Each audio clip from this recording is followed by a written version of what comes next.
Welcome to Boxing Fans Talk TV. I'm your host, TDT. We got an interesting show today. We're going to talk about the keys to victory. And I'm just going to be honest. Now, today I'm doing Errol Spence. Maybe tomorrow I'll do Terrence Crawford. But we're just going to talk about the keys to victory. And so, y'all know, before we get into all of that, y'all know the drill. That what we're going to do?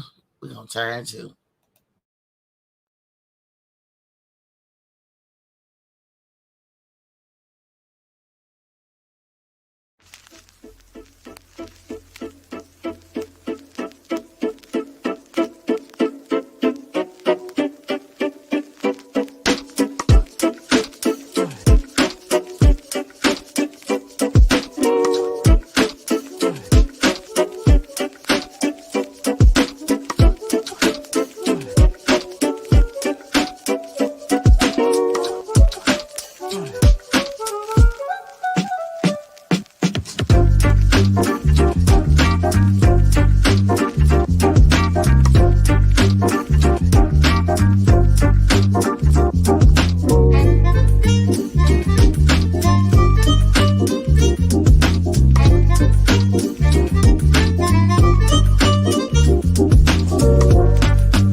Welcome to Boxing Fans Talk TV.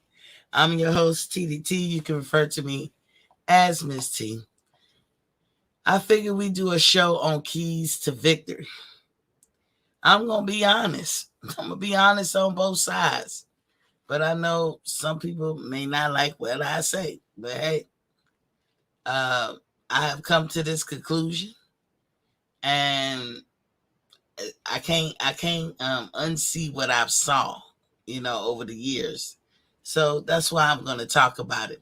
And every day, pretty much, I'm going to talk about something leading up to this Terrence Crawford and Errol Spence fight. I believe as we get closer and closer to July 29th, it's going to be a real ruckus on these YouTube streets. Anyway, y'all know that I do at the top of my hour. That's a water check. Unfortunately, I'm going to tell you guys I sucked today. I did not drink the proper amount of water. Here at Boxing Fans Talk TV, we believe that 2023 and beyond, nobody should have a problem with drinking water or being dehydrated. Dehydration, believe it or not, causes damage and is lingering. It might not show up on you while you're young, or maybe you just not attuned to it. But trust and believe me, as you get older, and I'm not saying old, I'm saying as you get older, like in your 30s and stuff, you're going to find some damage. You might not attribute it to dehydration, but dehydration can kill you. Let me put it that way. So if it can kill you, then trust and believe it's causing damage. But some days you have an off day. Today, I guess I'm going to call it an off day. I hardly drank water. I drank a little bit. I wasn't pressed for it. I'll make it up tomorrow. Because after all, tomorrow is another day. My Vivian Lee voice. Um, yeah, but we advocate for you to drink at least 100 ounces of water. We know the average person who's not a superior athlete or don't be physical hardly ever is going to drink a gallon of water a day. And trust me, if you're 16 and above, you can drink a gallon of water a day. So since we know people ain't going to do that, we said, hey, let's compromise a little bit. Drink at least 100 ounces because doing that, you're going to see some positive benefits for even just drinking 100 ounces. And a lot of times you guys get close to it. You get to 90 and 80. You're going to see some positive results from just doing that. So shoot for 100. Get as close as you can every day. Trust me, your body will thank you later. We know that the formula is half your body weight in ounces of water that you drink per day. And we know a lot of people, like I said, don't drink water. We advocate that you learn how to drink room temperature water because sometimes that's all you have. Uh, if you don't like that, I advocate getting yourself a mini fridge. Be kind to yourself. Put a mini fridge in your bedroom. That way you don't have to trek it down to the kitchen. Because if you like me back in the day, man, I go to the kitchen. I'm liable to whip up something. Or pull out some leftovers or something. So I keep the mini fridge in the room. Sometimes I'm eating fruit and I want to, I don't want to throw it away, but I like my fruit cold. I don't know about you guys. Fruit by itself is just a dessert to me by itself. But I particularly am not a big fan of fruit desserts. So I rather just eat it the way it is. So especially like grapes. Grapes are good appetite suppressant. But with the mini fridge, I can put it in there. And then, I like my grapes real cold. I like my water real cold. But I will drink it room temperature if need be. And then, in the beginning, when I started this campaign for water, it's the least we can do. You know what I'm saying? I was telling everybody, buy them little small bottles of water. That way, it's not intimidating. Adults can be intimidated by big things as well, bulky things as well. But if you buy the little bottles, it don't take you no time at all to throw back 8 ounces of water. No time at all. But now I went and got here recently a cooler and I put it in my room upstairs, no doubt. And with this cooler, it's a bottom loading cooler. So I ain't got to pick it up and turn it over. I just put it in what you call it. I'm saying we spend a couple of $100 on tennis shoes, right? So, I mean, that's roughly what those things cost or less. And what I like about it is that I buy these 5-ounce cups, right? And when I fill the water up, I throw it back real quick. Before I can leave the cooler, I want some more water. So I find that taking water in small increments helps me get to the number that I'm trying to strive for. If I give me a big behind bottle of water, I'm going to have to put those little crushed ball ice and drink it like that, because like I said, if it's ice cold, I will drink water all day. But sometimes you can't get the water, to your liking. Like even putting the water in the fridge, I have to put it in the freezer part and get it close to being ice cold. And then, water drops in temperature as soon as you take it out the fridge. Like, well, I don't know if you call it a drop or increase, but like water will thaw out really quick. So now I'm feeling rushed, and that's why I like the cooler, because I can get hot water out of it, I can get cold water out of it, and I can get cool water out of it. So, if you're a person that don't drink a lot of water, we advocate for twice a day. That's first thing in the morning. Before you get off into your morning routine, them toes hit the floor, Somebody had asked me, what you mean by morning routine? I was like, if you don't know, my first thought was, if you don't know, I don't know what to tell you. But everybody's morning routine is different. Some people take their showers in the morning. Some people just get up, wash their face, brush their teeth, groom themselves. We all get up and use the bathroom first thing in the morning. So, I mean, that's what I mean by your morning routine. Get yourself together, get dressed, whoop de whoop before you leave the house. So, before you get off into your morning routine, you should have sitting on the nightstand your 8-ounce cup of water. If it's room temperature, as I say, learn to drink room temperature. For me, I get up, go to the cooler or the mini fridge and grab me a bottle of water, scarf it down. Then I go do whatever else, and I be ready for the day. At night is another time that you should drink water. American Heart Association agrees that you should drink your water at night before you go to bed. Talking about a deep sleep, not cat naps. Cat naps, I don't know what they do for your body. But when you go through the deep sleep, the real sleep, where you go through the different phases, I think it's about 4. You have a lot of work being done inside. A lot of reads going on, revamping, rebooting, recharging, redirecting, recreating. All of that is work. You're burning calories when you do that. That's why the average human burns between 900 to 1,000 calories at night in a deep sleep. And I'm going to take that back. Not the average human. The average animal probably do. Ain't no telling what other animals burn when they go to a deep sleep. Probably more. But since, we're partial to humans, I'll tell you about the humans. 900 to 1,000 calories in a deep sleep. So by the morning, that's why when you wake up in the morning, you feel smaller or whatever, because you've been working all night, even though you was knocked out, sleep. So that's why you should drink your water. You should get proper amount of rest. And whatever you got to do to trick your mind, do it. Because it doesn't matter what you get into in life. You have to put water first. You can't spend all your money if you're not here to spend it. I know that sounds crazy.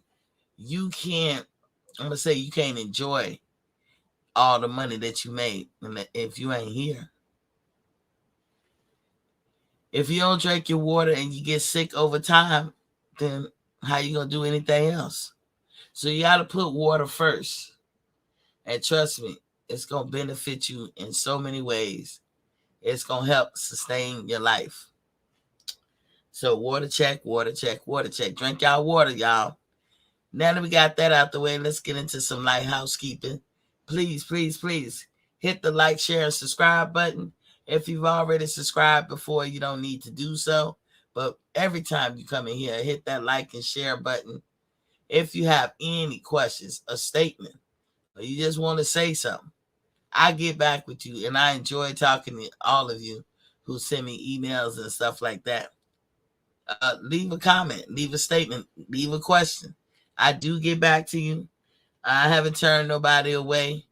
I think one time because they did it in a different language, and I just wasn't pressed to try to find a way to translate it. So sorry about that, but English, please. When you're sending these comments and everything. Likewise, you can go to boxingfanstalk@gmail.com. That's boxingfanstalk@gmail.com. And you can leave a statement, comment, or, a question the same way. And I look in that too. And that lovely Boxing Fans Talk TV in yellow that you see on your screen under the $, that's my Cash App. For some reason, YouTube is not treating me fair. I don't know why. And I've been trying to email them. I've not gotten any feedback. I have met those requirements long before now. But for some reason, they take them away from me. And I don't know why. So I guess I got to deal with that. But like I told you, for the love of boxing, this is why I'm here. So Now that we did all that, I see you, Destiny Black is in the building. Was popping. She said, "Hey, good sis in chat." Okay, so I know it takes people a little bit because I had it down for 8:30. They always put the wrong time. I butterfingered it, had it down for 8:30, but they got 12:30 a.m. And sometimes it's that time that I think we throwing people off. But I come on Monday through Friday at 7:30 p.m. Eastern Standard Time. That's Monday through Friday, 7:30 p.m. Eastern Standard Time every day, unless I don't feel like it or unless it's nothing to talk about, because I'm not gonna blow smoke up your astrobula. So if it ain't nothing to talk about, I'll see you the next day. I do be crafty and try to find stories. I pick out stories that I think is going to be relevant in time. Uh, but I don't make up no stories, and I don't need to stretch it, or whatever. Yes, we're gonna be talking a lot about Bud Crawford and Errol Spence fight coming up, and we're gonna look at it from all different angles. So let's get into it. I would advise some of y'all to go take y'all blood pressure medicine because you might get upset. But I'm speaking facts. I'm speaking nothing but facts. And as y'all see the thumbnail, I said, "Wow, EJ keys to victory are drum roll." That's my little drum roll. Explosive low blows, which he gives out frequently to his opponents. And you can't say I'm not telling the truth. DJ is in the building. What's poppin'? King says, "Salute, Miss T. Clarissa Shear has no equal in boxing." DJ, that's because it's not a lot of people that's boxing that she, like the men. It's so many men boxing. So many men. You know how many men that you can talk to, and I'm sure Destiny can attest to this. Every nigga you talk to always bring up, "I used to box." You be looking at them like, no damn way that you box. And it's almost like getting that football picture them little boys get. And half of them didn't even play, but they got the stock photo, the picture, kneeling on one knee with the helmet, the whole gear on, the whole kit and caboodle. But, a lot of people be like, they box, right? And so it's always a plethora of opponents, whether you get a bunch of bums or you get a bunch of C-level fighter. I think if you're a D-level fighter, you need to cut it out and go home. I think the lowest you should go is C-level fighter, but C, D, A, what have you, there's so many to choose from. It really can be a career. The turnover is tremendous in males boxing. But with Clarissa, it's hard because there's not a lot of women boxing like the men's side, but mostly there's not a lot of women boxing at her size. And if I'm and like I said, I'll be honest, I'm a fan of Clarissa Shields. I was never a fan of how she was talking in the beginning. I'm used to it now, but in the beginning, that rubbed me the wrong way. I didn't get it. It was not appeasing to the eye. But as she said, she can do what she want, and you ain't gonna put her in the box. So fine, but people think that and y'all know me. I'm notorious for saying, "Don't put the cart before the horse." And I felt like in the beginning stages, she was good. She was the goods, because unlike in professional boxing, in the Olympics, I'm sure she had a plethora of women, to give her some competition. But she was calling herself the GOAT. I think people should dub you the GOAT, or say that you're this all great whatever. But I don't think individuals should get at certain titles. You know what I'm saying? Big Demon is in the building. He said, salute Miss T and Destiny Black. Dan Tan is in the building. He said, salute Queen T. What's poppin', man? Destiny said, what's up, Big Demon? PGH Big Dog, salute Queen T. Salute to you. Salute to you, King. He said, Destiny Black, salute to you. Now, PGH, I hope you take your blood pressure. And DJ too. Because y'all on that Spence train. And listen, I don't have to lie to give a good description of Spence and what I've been seeing. So I say the keys to victories. He has a couple of keys to victories. I don't even want to say it like that. I'm going to say several keys to victories. But one of his keys to victory is low blows. And I don't know why he does it, but he does it. And if y'all stand up here, because y'all can chime in the chat, and I'm not going to be long when I drop the link. If y'all stand up and act like what I'm saying ain't true, shame on you. Shame, shame, shame. PGA said, I'll be here for you, Bud Buddies, when Spence break crawfish ribs and eye sockets. Okay. I'll be here for you too. But it ain't gonna be that way. It's gonna be the opposite. He said, hey, my homie and enemy PGA. So, low blows is his keys. And like I said, he gives them out frequently. I've been hollering about this for years. And I see now I ain't the only one. Which does me, proud because DJ, if you can even remember, I've always accused this man of low blows. And it's a nicer way to say it. But this is why I do this picture. Let me go to my picture. This is why I do this. Now, yes, I'm making fun of him. But what is this? This is a nutcracker. And that's what I've been calling. I've been saying it for years. I'm not pulling it out of my butt. I don't need to make up anything. In fact, in my opinion, Spence is that good that he don't need to nutcrack. But I don't know where he learned it, who told him to fight like that. By now, it's a habit that he can't get out of, and he cannot say he's not aware of it. That he can never say, because he clearly is aware of going low. Now, we all say Spence is a flat-footed, come-forward fighter. We know he don't do well backing up lateral movements.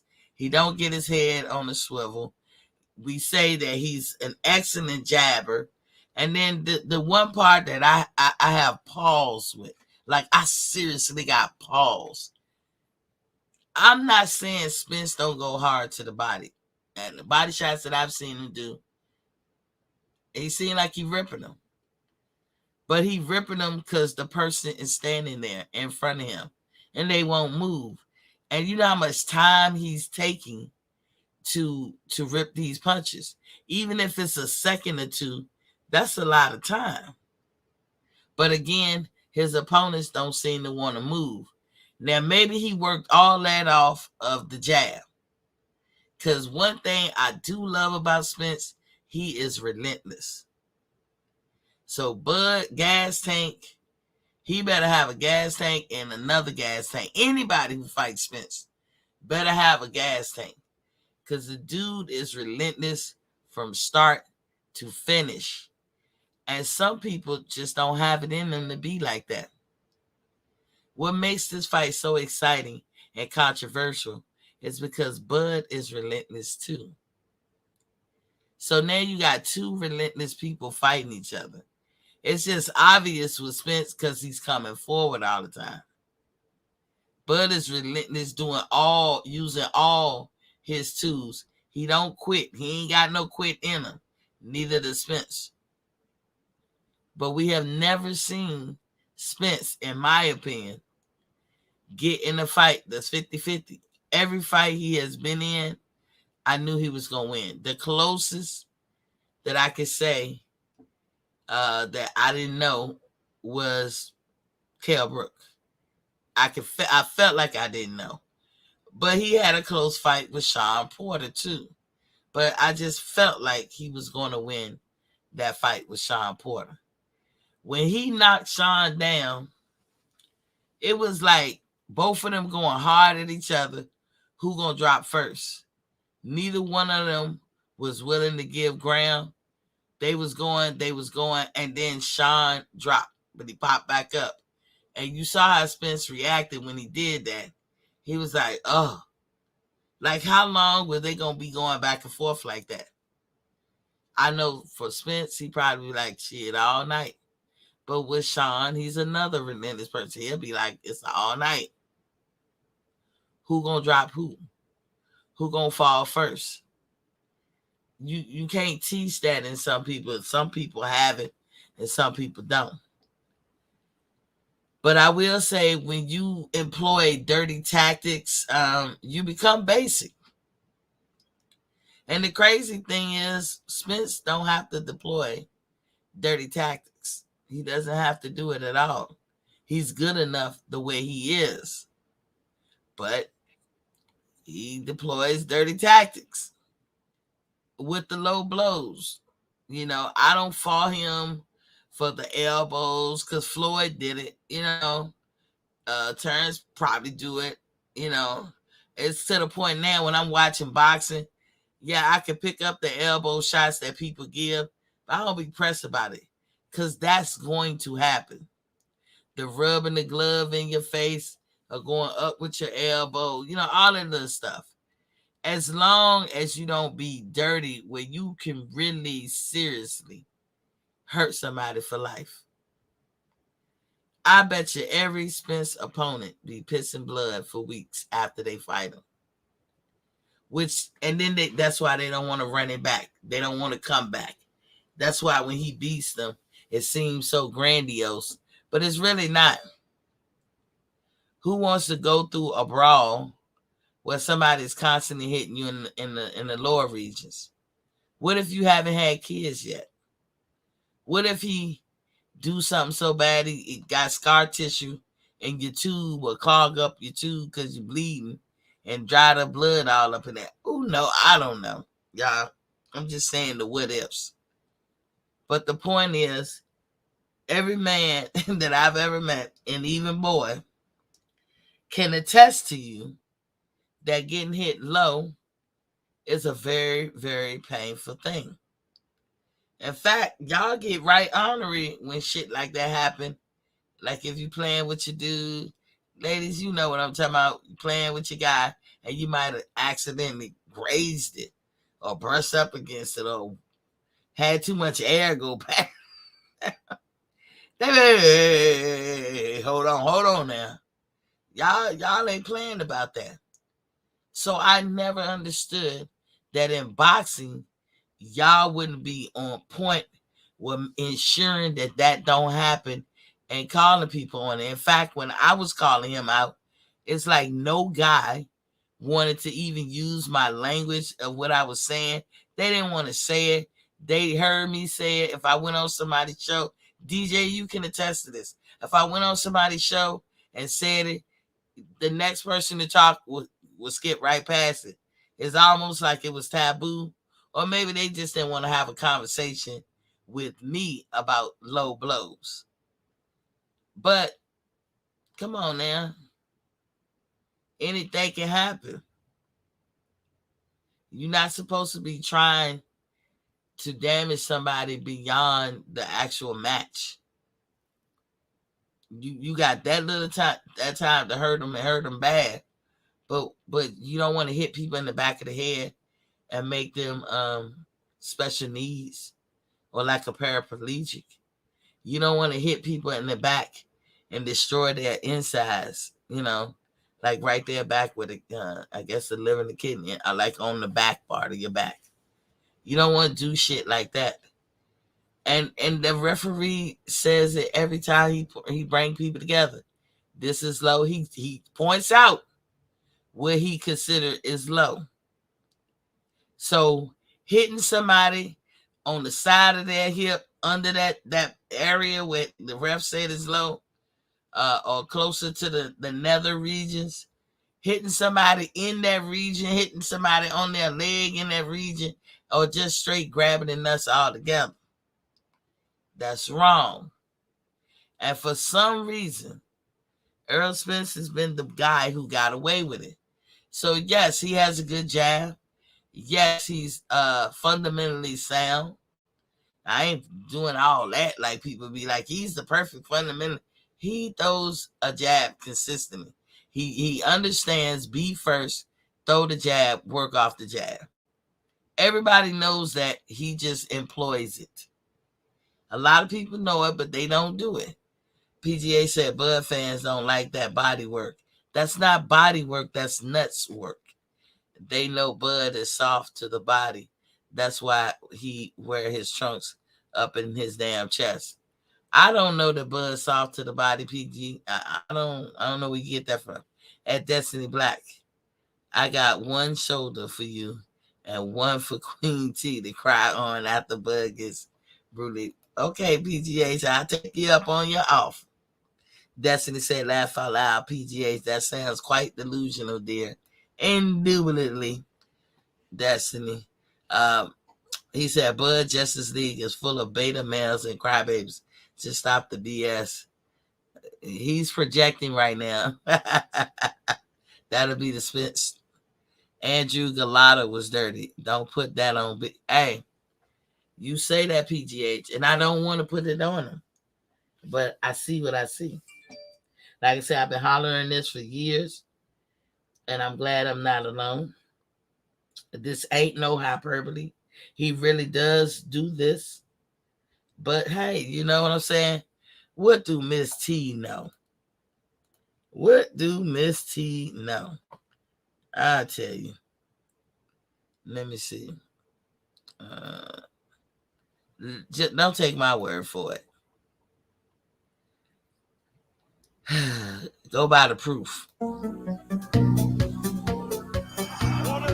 Using it for educational purposes.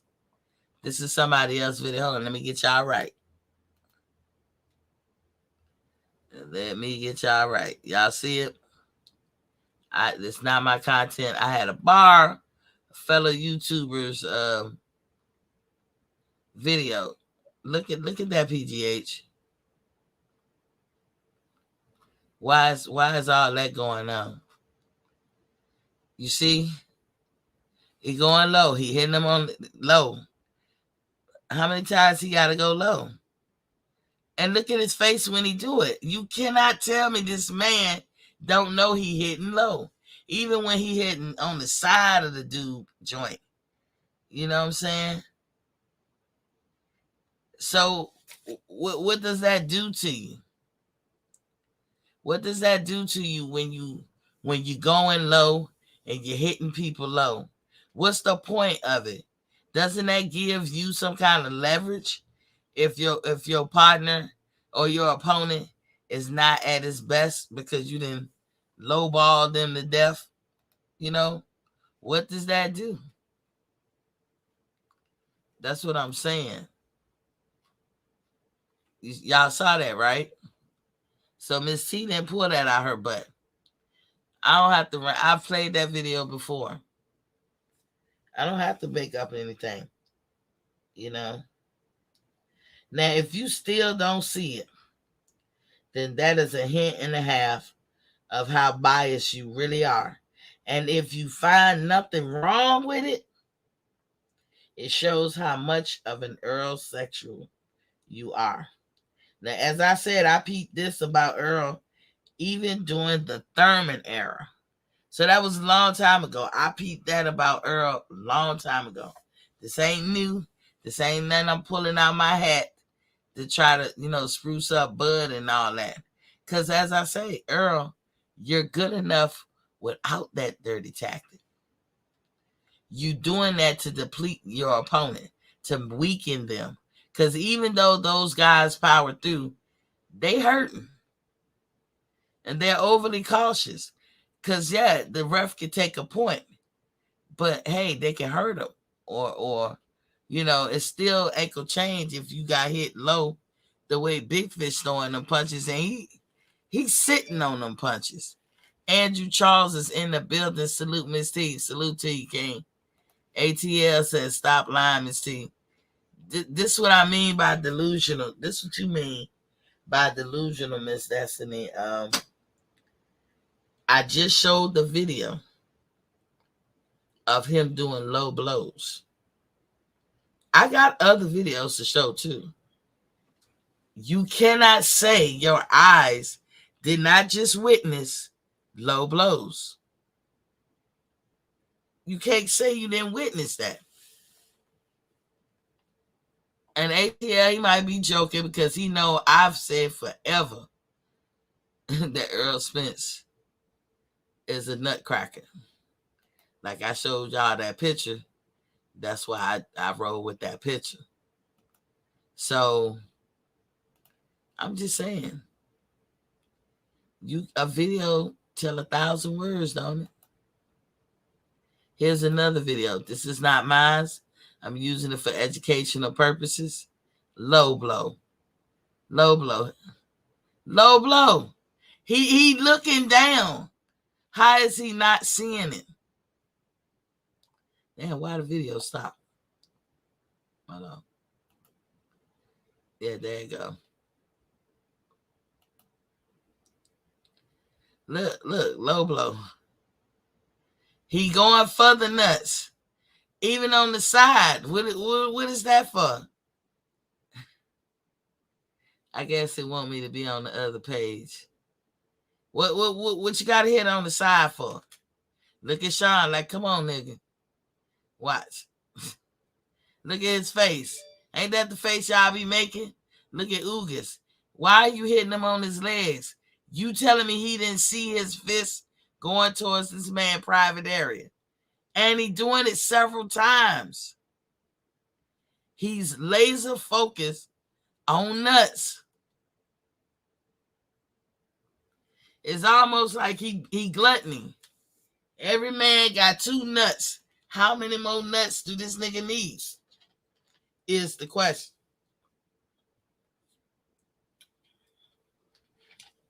You can't say you don't see that. Y'all saw the thumbnail. I had a picture of Phil LaGreco. Think about that. Phil LaGreco. Probably one of his easiest opponents. You can go back and look at old Campo fight. Back then. He nut dug him too. He does it to every opponent. Sometimes I allow myself, because he used his head too. But a lot of fighters do that. I can't fault him for digging his head in their chest. But Errol Spence loves to fuck your nuts up. How can I put this man on a pedestal if that's what he does? How is he that great of a boxer and that's what he does? He can't fight nobody without hitting them in the nuts.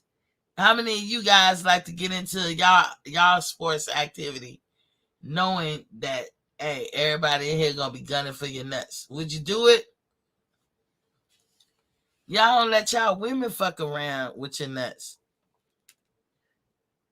It's a big to-do if somebody did that. And a lot of y'all turn the other cheek when he does this. And then turn around and say he a body snatcher. He a nut snatcher. PGA say Queen T just reaching in line. You're better than that.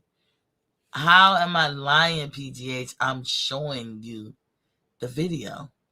In this video, you saw 3 people. You see his head down. Look at his head down. You're telling me he don't see, Errol Spence don't see that he's hitting in the nuts. And then when he hit in the nuts, he come back with a couple of more shots. So how am I lying? That's the sign of an Earl sexual for real. Y'all on that Eddie Murphy thing where he said, who you gonna believe, me or your lying eyes? And my answer is my lying eyes. ATL said PGA salute. He said, Queen T, you obsessed with the Spence and his nuts or something. You're projecting. I'm projecting that something that somebody doing. The whole thing about projecting is that you are the one who actually do the deed. I'm not going around hitting nobody in the nuts. That's your boy. Get your mans. That's him. He's hitting in the nuts. You see this. That's why I'm letting this video play. Because you see it. Shout out to Boxing Gems or whatever. Because I believe this is his video. And I thought he put this compilation together really well. So thank you. We use it for educational purposes only. This is what I'm saying. I mean, you see it, PGH. And I'm going to leave it playing while I'm talking. You see it. ATL talking about call me Ray Charles. Whatever. Juice Lee is in the building. What's poppin' King? Said PGH, a notorious Errol milk drinker, even when provided proof in real time. Spence going to body. Y'all can't convince me the dude is a body snatcher. Y'all can convince me he a nut digger. That's what you can convince me of. So that's going to be your excuse when Spence toast Crawford. When Spence toast Crawford asked, ATM, it cannot be an excuse. I'm saying that Bud need to have a contingent plan. The ref need to call it. You see him just now. You telling me this nigga don't know he digging in the nuts. And then when he hit in the nut, there's no hesitation when he comes back and be like, oh, let me change it up and let me go a little bit higher. Let me not do this or let me pause because I just hit this nigga in the nuts. That's how you know he doing it on purpose. He does it on purpose. And I don't know how niggas let him get away with it, for real. I don't even know how the ref let him get away with it. He hits you in the nuts. He know that's going to weaken you. He pours the charm on even thicker. If I hit somebody in the nuts and I hurt them bad, I'm going to back up my bag. I'm going to show some kind of decency showing that person I didn't mean it. Like, I'm sorry. Don't kill me for it. Or some kind of remorse. Not Spence. He come back with 2 more shots to the nuts. And y'all want to call that body snatching? I call it nut snatching. That's what he gonna try to do. And I'm assuming that Terrence may have a contingency plan. That is his one attribute or his keys to victory that I know if he's able to do it and get away with it, it's possible he can come away with it. You know, he can probably give himself the leverage he need to win. Because last time I checked, all of y'all men are vulnerable to that. PGA said Queen T making an excuse for him.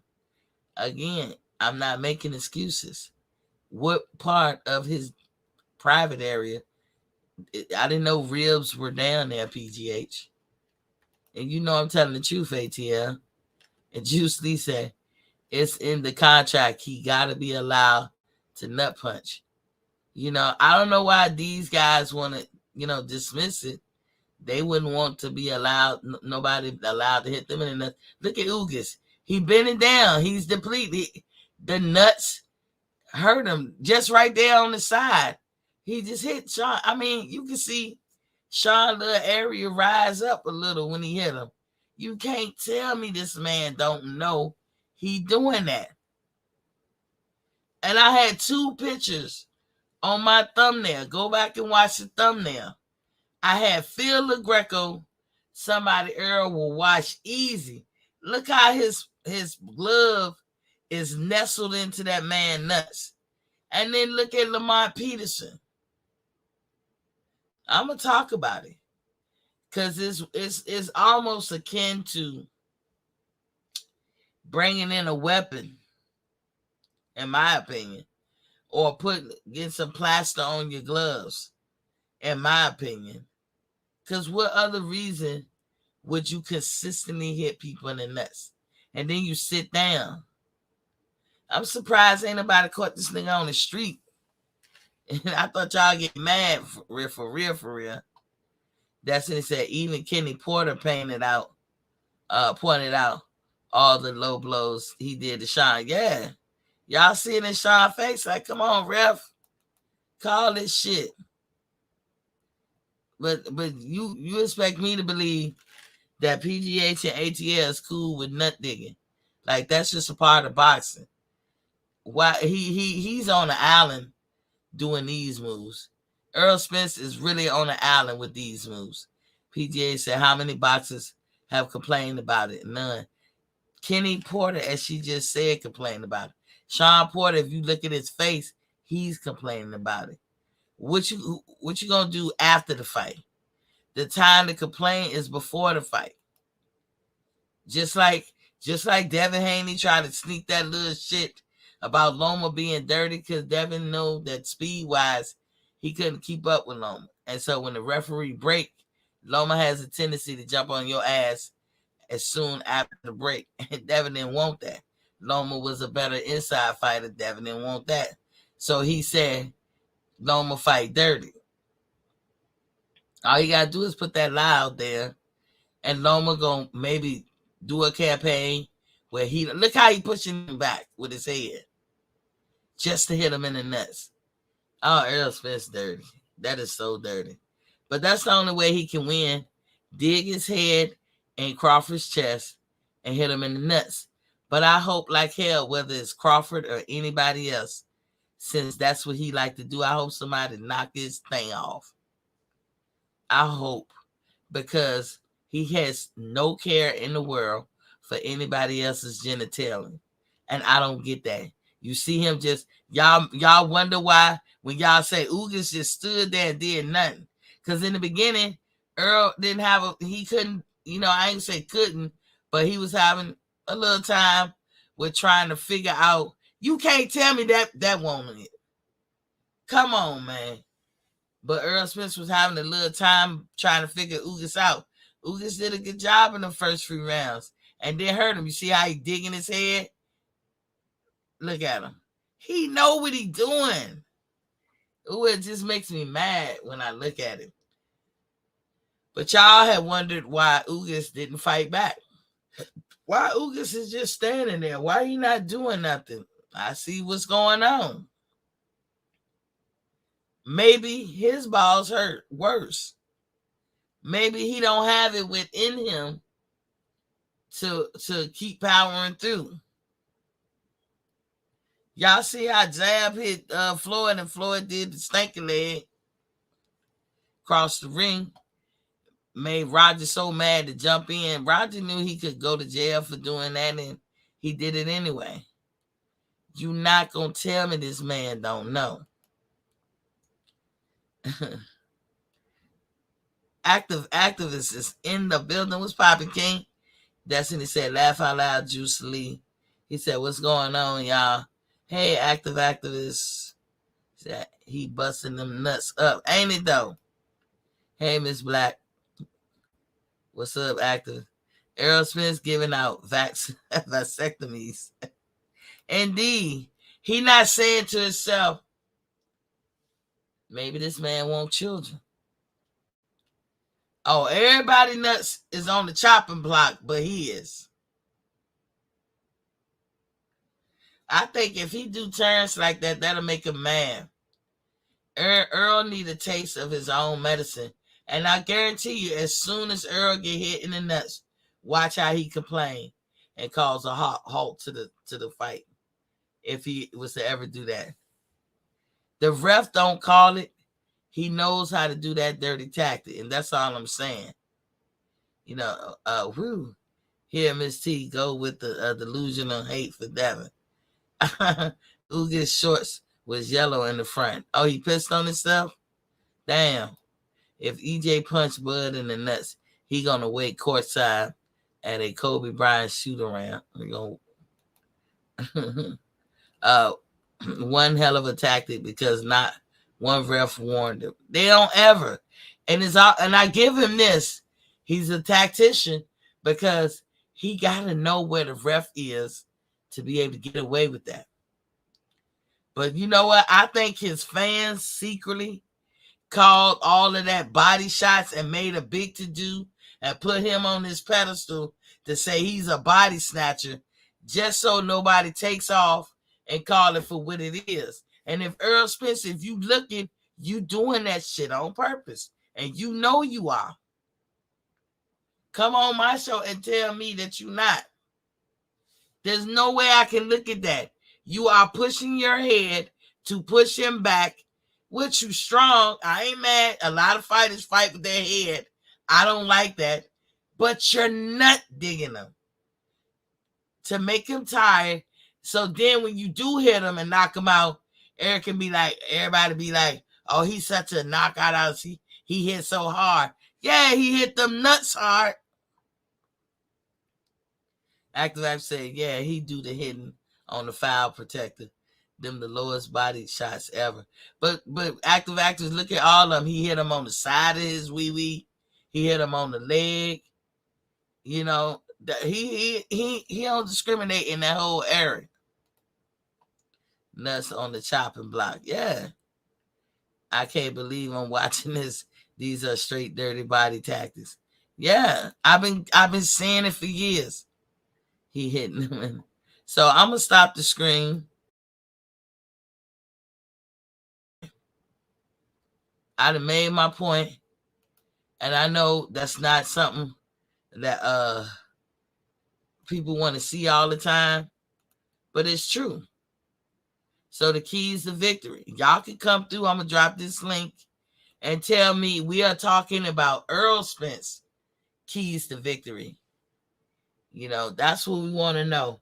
In your humble opinion, y'all see who I'm rolling with, but I can give my humble opinion. Errol Spence has several tactics, keys to victory. The one I love the most about him is he's so relentless. I like the fact that he sits down on his punches, but having coach boxing, I'm going to tell you, that takes time. Even 1 second can seem like hours in a boxing match. So, yes, he sits down on his punches, but he had to get to that point, sit down on it, and rip them. And no, they're not body shots. They're nut shots. And when he feel like the dude has lost all his abilities or is downtrodden from all the nut shots, then he gonna try to throw a haymaker, and y'all be like, oh, this nigga the truth. No, he not. He's a lie. Errol the lie Spence. Destiny, what you got on it? What is Errol Spence keys to victory? Errol Spence keys to victory is um he better hope he got a puncher's chance of beating Bud because he don't have the same level of skills to me that Bud has. I've never thought Earl was special. Like literally, I've never thought that once that he was a special fighter. And I just never did like his style. I always thought he was like a flat-footed Mexican. That's not my style. I I like like that that style. term.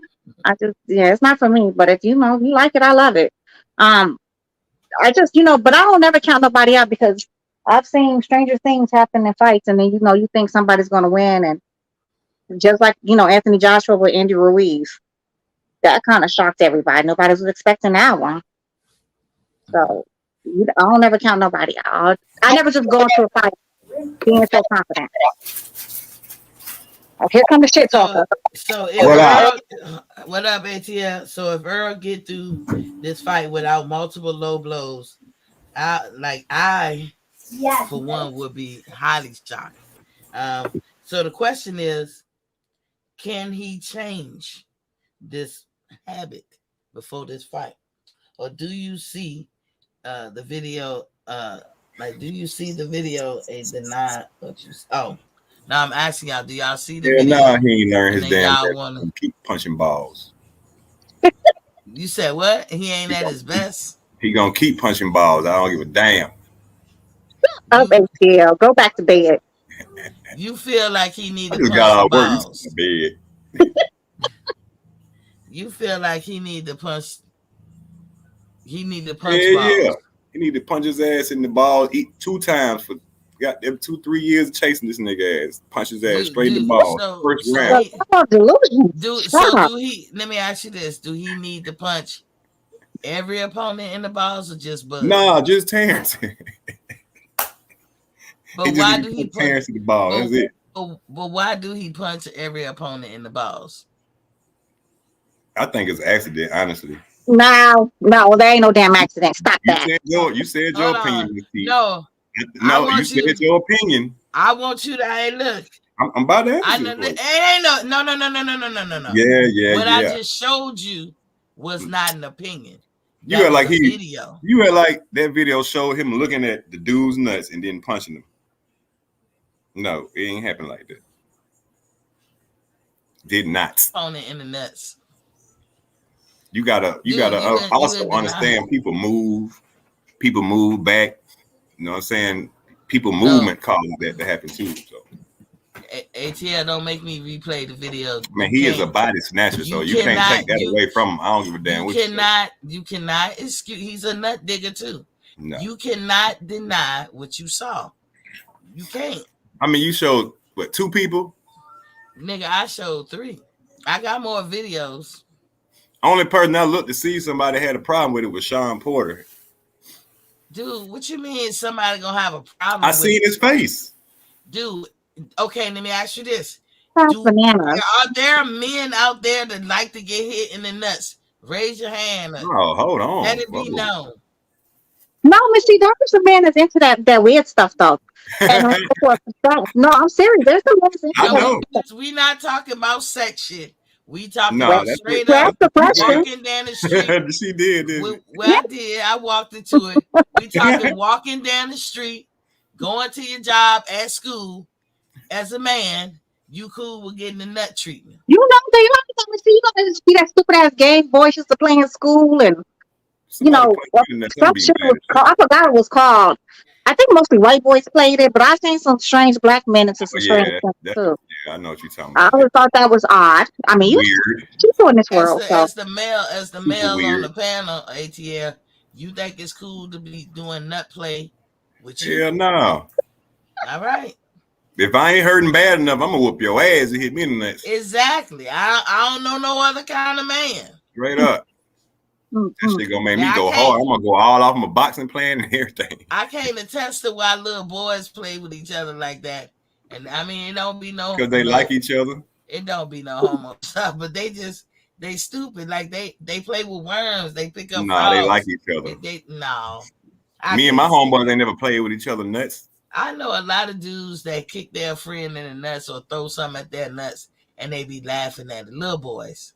Oh, but I don't know. I don't know no men who like to get hit in the nuts. I'm saying grown men in the military do that weird shit, whatever they call the game, whatever that's the oddest game. I don't think that's a game because they know. I mean, you don't see ladies go around hitting each other, pinching each other's titties or nothing weird like that. So I don't know what the hell men get out of these weird things. I don't know neither, and I'm just saying that it ain't cool with the nut play. I mean, ATL, is it part of the rules not to go low? Matter of fact, it said it is part of the rules not to go low. The ref tell you before the bell start. So why your boy do it? That's what I'm saying. You ain't even let me finish my opinion. Okay, I don't think he do it on purpose. I think it just be in the midst of the battle and banging in the middle and the inside and shit. He ain't the first person to punch somebody in the net, so you can't just say that he just strictly focused on the net. Because I swear, damn near every fight somebody get hit in the nuts at least once or twice. He don't get a pass because let me tell you why he don't get a pass. That's messed up. He don't get a pass because look at I'm gonna just have to leave that playing then. Because I can't see how he gets a pass. I don't see, man. Look, his head is in his chest. He's moving him back. He looking down. He didn't see his nuts. He's still coming. He hit him in the nuts right there. He did it again. And then he come back and he do it again. How is that an accident? That's complete bananas. How come your hand always gravitating towards nuts, Errol Because he's Spence? trying to hit your body. You know he No, fight Mexican style. but a lot of Mexicans fight And that you know, for style. years, people been saying he the only And person he, that fight like that. That fight that Mexican style. So but that's you just what he do. know, no, that's on purpose because No, if that's that's your the opinion. case, that's not an opinion. I mean, I'm saying what you I'm could sit saying. here and show I the got the thing and say facts. that you're showing facts, but you can't sit here and say that's facts that he's doing it on purpose. There's no other You way can't. that you You can. can't say that. You can't You're say he's contradicting not yourself. doing it on purpose. That's going Only way that's the gonna be a same fact way. if he would come out and say, "Yeah, It's I'll a punch fact. niggas in the nuts." No, you know why I know he doing it It's on your purpose? opinion. Because it's a lot of Mexican fighters out there that don't hit people in the nuts like he do. Every opponent he fights, he hits them in the nuts. Even the opponents he can clearly whitewash, he hits them in the nuts. If we were in the court of law and the jury had to decide, do you think he doing it on purpose or is that an accident or coincidence? See, I then can you had to go almost back and watch the guarantee, whole fight. You can't just watch little certain parts. dude, I can watch when he consistently go back to the That nuts. means every boxer should go to get a tryout in about nuts. Then what are you talking No, about? that means Errol Spence and whoever else hits in the nuts Every boxer on get the hit in the regular. nuts every fight. Dude, that's not true. I've watched fights when nobody got hit in the nuts. What are you talking about? So what you sitting here telling me Earl the only nigga that punched niggas in the nuts on purpose? But I never said that neither. There was a fighter who fought Riddick Bowe that clearly went for the nuts, and the fucking referee had to stop that fight. Y'all Andrew, remember that fight? Andrew Galata. Yeah, they had to get him the fuck up out of there, and I think then they I suspended him or remember that fight. something. They ended up with the after that fight, it was like a riot, or the whole fight. The fight broke out in the crowd. You remember that one, right? Everybody got to I fight don't in the crowd, remember. and it was like a riot. I It don't was complete remember. bananas. Yeah, it was. I think it was like the second fight that they did because he went out there and did the exact same thing. Started punching him in his manhood. And And doing it on purpose. yeah, he did it on purpose. Same thing with Abner Marvez versus I Rebecca. was getting ready to say that shit. I Yeah, was getting ready to say that shit. Abner Mares is another nut digger.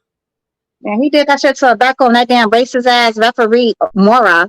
That piece of shit. He didn't call like not one of those, like none of those. I believe they counted. It was over 100 something low blows he did to Rebecca. I don't even Yeah, think Rebecca stayed in the ring that whole time. So that I was was like, that was a horrible fight that was that a that man terrible had to fight. go through, and it was clearly done to get leverage. Now, because I know y'all think that Errol Spence is great, but hey, there is a video showing him doing that. That picture, go back and look at my thumbnail picture, and you tell me he ain't grabbing nuts real good. As a matter of fact, I'm not Now even. he grabbing nuts. Shout Yeah, out to Goodfella TV, y'all. Shout out to he mentioned something that I hadn't even thought about either. He said Bud right now is the only one that's been trying to sell the fight. He said Spence been on like a hiatus or something. He's been on the Fat Boy Camp, or he's been in mute. He's been doing something odd. Miss T, yeah, where he you was been. at for the Shields fight, man? I looked at it a little bit. I think I fell asleep at the end because I didn't see the very end, and that's nothing against her. I just fell asleep. You know what I'm saying? But I looked at it. That I knew she was gonna win that fight from the first couple of minutes, first minute into the fight. Man, that was I an knew she ass was whipping. gonna win. I So just look, the Shields had a so look at that. Look at, don't y'all see his little print, his little poo poo right here, and Earl nestled up in there, getting all the nook and crannies. His head down, man. He can't see what he punching. Dude, you can really see he got a bird's eye view. So what he doing to Lamont Peterson? Because the belt line up here, look where his hands at. Again, two fighters we know he clearly was gonna beat. You don't want to call your boy a nut digger, but he is. Chicken sandwich. The burger. Miss ATL, I know you can agree with that point. I'm saying that's his tactic, that for him to win. Do you think that I'm reaching here when I say that that's his tactic to win? Miss ATL? I really do think you reaching Miss T. Like, I don't think no, Uh, that's you Stop know, that. Stop that. look like. hey, Destiny, you notice how it got quiet? He paused and, No, and don't probably come. gave her his They instructions. stay on cold. They stay on cold. That's all that is, Miss Tita. You know they stay on cold.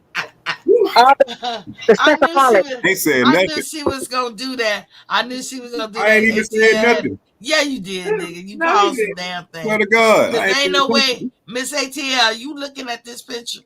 Yep. Ain't no fucking way you gonna tell me. You know how many And spit fights she done watch for me? Did you? Okay, but look, this Phil LaGreco. Did Phil LaGreco have a chance against Errol Spence? Of course. I don't know who this guy is. Who is this man? Never heard of This this is man. Phil LaGreco, the white guy. He ain't nobody thought he had a chance. But look at where Earl Hand is, all nestled up under the, on the side of the dude joint. You cannot say that you look at the other picture, the black guy, you can't think that Earl is body snatching there. What the fuck y'all mean body snatching? And Miss ATL, you seen the video. I just played 2 videos. I played one with Kel Brook and I played this Miss compilation. P, No, hold on. 1 second. Y'all seeing with y'all eyes. we're And seeing. I agree to what we see on the TV. Yes, Mhm. he is punching nuts, but for you to say that he's doing it on purpose, no. Okay. No, AT, I will agree with you just like one time, but if it's continuous and it's with multiple fighters, I don't think at this point that you can say, you know how the class action lawsuit happens. I mean, works, right?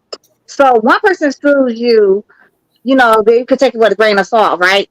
But if you have 5, 6, 7, 10 people, it's usually some truth in there, and you're doing Okay, this to all your opponents. So okay, you're check this not out. necessarily missing it.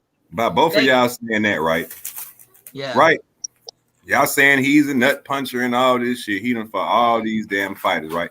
With Mhm. when him finna get ready to fight Terrence Crawford, you don't think Crawford would have nothing to say about that? Oh, that's I hope Answer that question. only thing that I can hope that Crawford warned the referee and said you got to call him on his nut shots. Because that's all he gonna be able to do. Have Don't you heard think that. Have you heard Don't any of think. his people that he done beat complain about him punching in the nuts? yes. Have you heard them not complain? You Have don't you know heard what it they come out say. their mouth? Listen, Kenny Porter I, says I I don't care about the video. Have you heard anybody specifically say Kenny Porter. he Kenny punched Porter me said in the nuts? Kenny Porter said that. Sean Porter said Kenny that. Porter ain't in the But damn whatever. ring. But he's his trainer. I'm talking about Oh, the fighter who fought him. Kenny Porter is observant and important when he threw that towel in, but now he's not observant and important when he see his son getting no blows. Yes, Have you people heard any complain about fighter it, at but the end of here's the the fight thing. say, That's "Yeah, no. That you. I probably could have did a little I'm better. gonna He tell hit you me in like the nuts this. in the 7th round, and I that's what heard him. made me lose." Now I heard him. Now what you gonna say now? Who? I heard all the fighters say it. Now You're what you gonna lying. say now? You're lying. Now what you gonna say? You're lying. That's what I'm gonna say. You're lying. No, because that question is one of those questions. It really don't deserve an answer because you can't say they didn't, and I can't say they did. They did. They didn't. You got a post You fight. cannot say You they got didn't. a post fight after every fight. Dude, a You have a guy right to say lost the whatever you want fight, to say after the fight, right? and they probably didn't say nothing. They Why? probably Because told they their nuts hurt. wife. They ain't say nothing because they They nuts told hurt. their wife, "Well, what you gonna do after the fight? If he get You away can with complain it, like everybody else do. Holding. Oh, he did this. He headbutted me. He's a dirty fighter.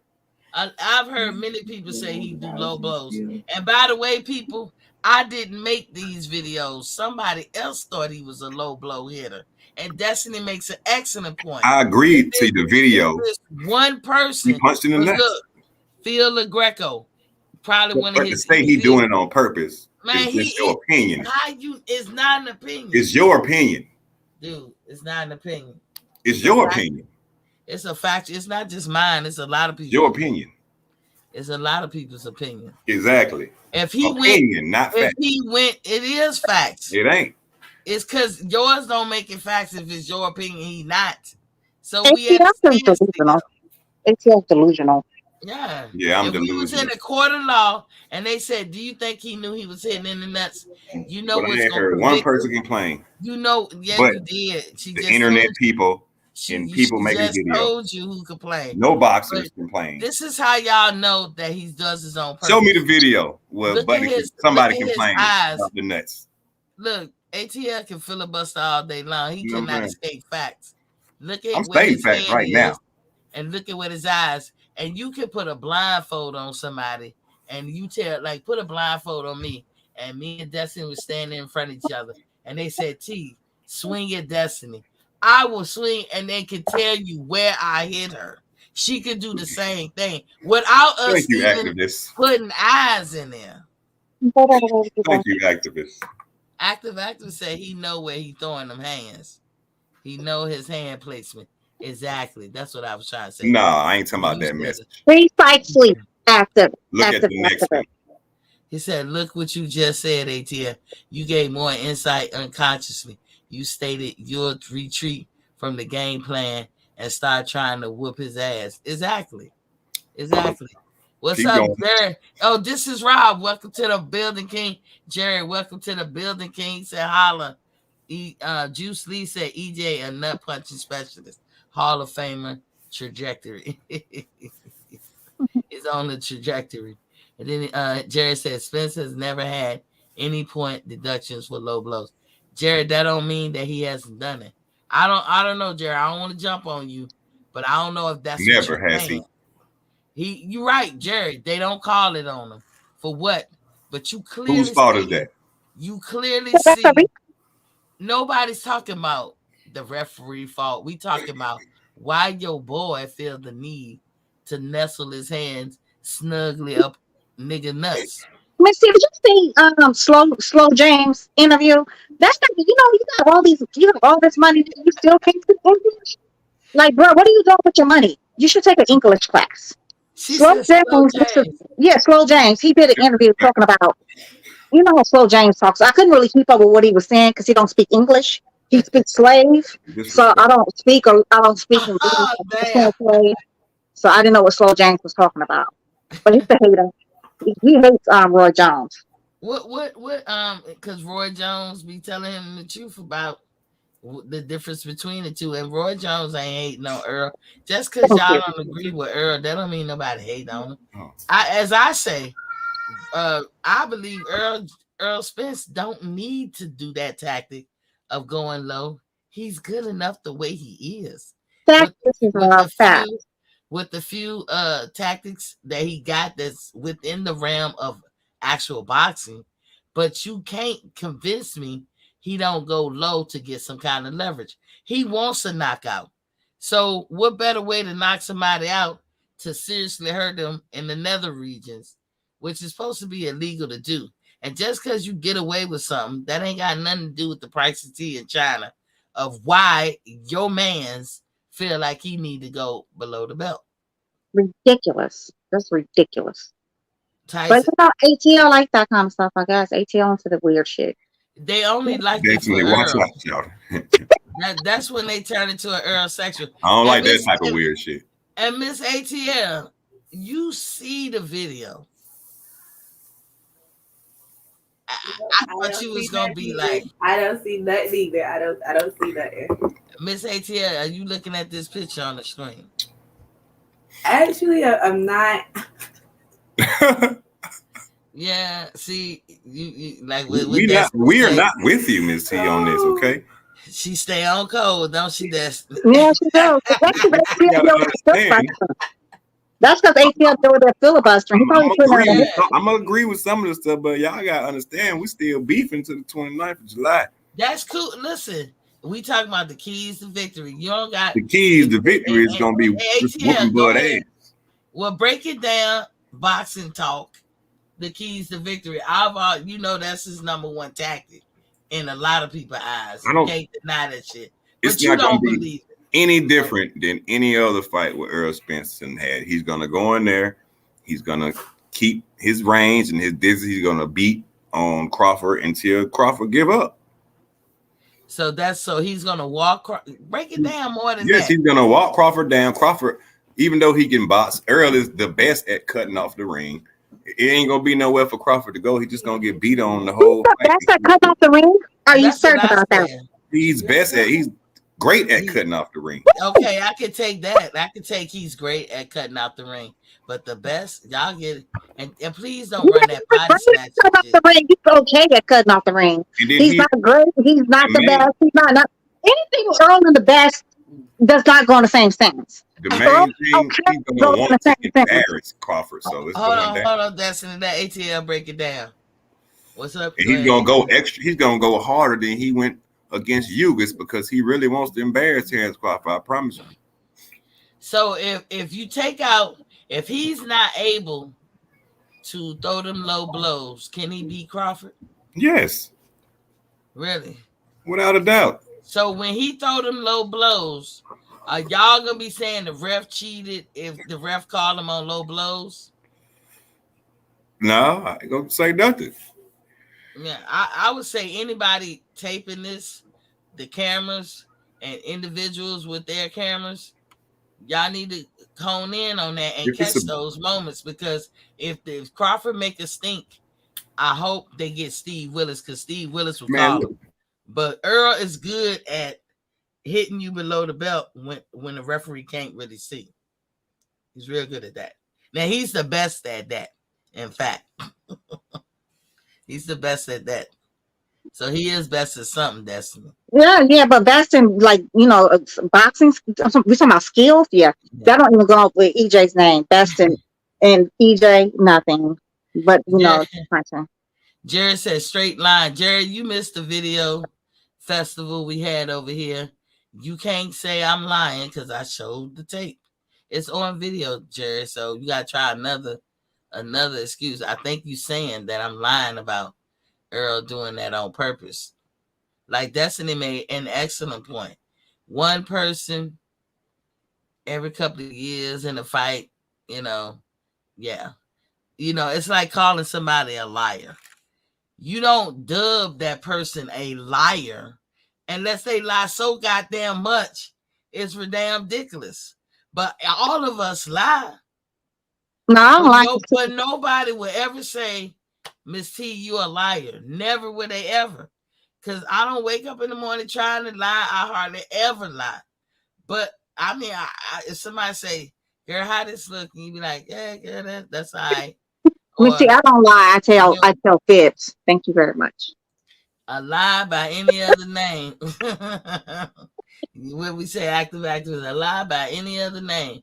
But a lot of us lie, but do a lot of us earn the title of a liar? No. So, yes, low blows happen in boxing, just like bumping heads happen in boxing. It's a combat sport, so there will be some accidental whatevers in the sport of boxing. But every opponent, find me a video of him boxing where he never went low. And then I'll be like, oh shit, but you won't find it. Miss T, check your cash app. Huh? Did you check your cash app? Ask your info. Oh, I ain't hear nothing. Hold on, let me look. Did you say ask your info? Thank you. How do I do this? Let me see. Sometimes I get to the page I want to get to. I be trying to find out what it. Oh, maybe say. Oh, thank you, Miss Destiny, for that cash app of $20. You're very welcome. You know, how much I get you? What about $2?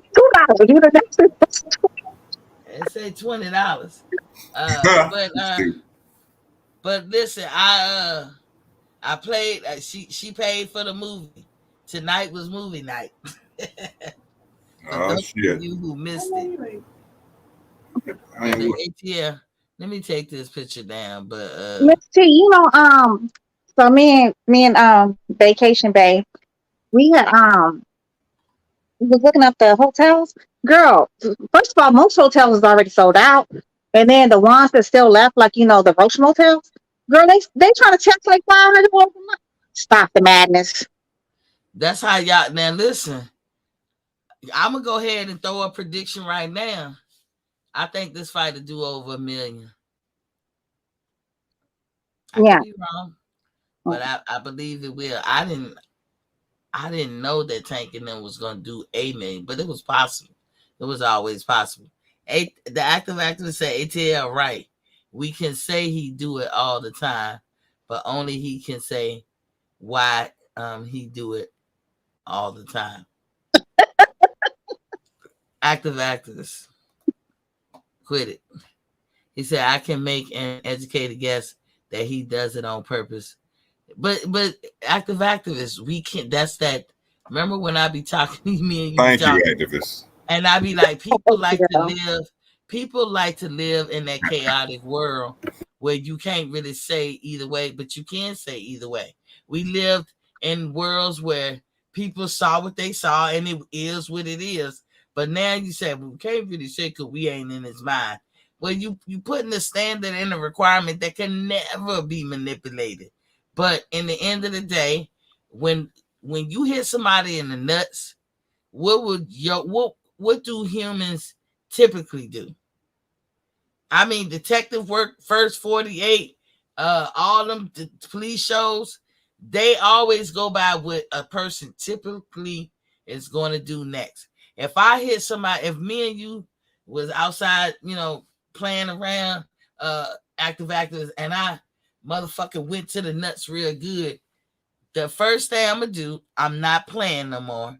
I'm stopping to apologize and try to aid or assist you in any way I can. But I'm definitely not running two more back up there, up the pike. And that's how you know it was on purpose. That's the whole thing in our justice system. We deal with motives. Motives, you can't really say by y'all logic, because you can't never get in nobody's brain. But motives is what drives a lot of stuff. What is his motive then? Because if he doing it with every fighter, there's a motive there. He's a serial nut digger. Platinum, what's popping? What's popping? You say you think the fight is going? I don't know. Anybody think the fight going 12? I don't know. I wouldn't even. I don't know. I think Speculation on how long this fight is gonna last. I don't want to do none of that. I just want to see a very good fight, and I want to see my fighter be victorious. But if my fighter's not victorious, I'm going on a YouTube strike, and I'm That's all right. I'm gonna call your ass every day till you pick up. active actor said he know how to do Every it. day. He know how to get away with it and make it look accidental. He ain't blatant enough with it and frequently enough in the same round or fight to get. No, he does it frequently, but he ain't doing it every single round. He ain't doing it. That's what he's saying. When he feel like you coming on to give himself leverage. If it calls for him to do it every other round, he'll do it every other round. But if you look at how he hits those nuts, they ain't taps. Missy, one thing's for sure though, no matter how this fight turns out, whether Bud wins or Spence wins, I feel like the other person who loses is not gonna have like I just feel like it's not, could be totally wrong. It's gonna have like 1,000 excuses. I think they're gonna be man enough to say, hey, this person was the better man tonight. They just beat me. They better than me tonight. I feel like that's what's gonna take place, and I'm hoping that's what's gonna take place, but you never know. I bet on that too. And plus, when you ask any Errol fan, I ain't even say sexual, but especially the sexual, but if you ask any Errol fan, they don't fully break down. And I'm gonna have to ask you, come back to you, AT. I ask you to break it down. How is the keys to victory? How is Earl gonna do something that Bud can't contend with? Don't just say he's gonna beat his ass. He's gonna beat him to the body. That's what I'm saying. He's gonna do what he do in every other fight. He works the body early, and so by the time the later rounds come, you out of gas. He's still 100% going. He throw up damn near 100 punches a round. So I just don't see Crawford dealing with that type of pressure. And Spence don't go backwards. He's not going to be boxing. So I just don't see Crawford making it through that with Spence. Anybody else, if it wasn't Spence, and they were trying to bang it out with Crawford. Mm-hmm. I got Crawford all day long, but ain't nobody contested Crawford like Spence is, and ain't nobody really got to Crawford to beat on his body or beat on Crawford like Spence is gonna do. So you think Crawford is gonna stand there and let him get his rocks off? Even if he don't, Earl knows how to cut the ring off, and he's gonna have to take these hits. He's gonna have to He's gonna have to. So it's no way possible with the man who does great lateral movements, setting traps and moving around and all this stuff and fighting on angles. A man who could be considered a subject matter expert on this, he can't figure out a way to get away from Errol Spence. No, not for 12 rounds. That sounds very delusional. Extremely delusional. No, but not for 12 rounds. I don't think so. Can I say something real fast, Ms. T? Okay, so you can't run for 12 rounds and not lose energy. The real delusional part that ATL speaks of, right? He says that, he beats to the body. I've seen Crawford take hellacious punches to the body. He doesn't have a body issue at all. Secondly, only punch that Bud gets hit with, and I can see will be a problem for him, is the overhand right. Spence don't have an overhand right. He takes the left. A straight left. You don't even have a left hook. You don't have combinations. He don't know how to fight off his back foot. He's very flat-footed. He don't know how to use lateral movement. You don't know how to punch drop Sean Porter. You don't know how to move his big ass head. Only way Spence can beat Bud, he's got to have a lucky punch. Because skill for skill, Spence has no skills. He fights like a Mexican. He's a black, flat-footed Mexican in the ring. It's exactly what he is. He's terrible in the ring. He's good, terrible. What punch dropped Sean Porter? There wasn't no overhand rights. So you made a point, ATL, about you don't think he can get away, and that Bud Crawford has never faced nobody like Spence. Do you see that just one sided, or you see both sided like that? Both sides. Both haven't never failed. It's both sides. Okay.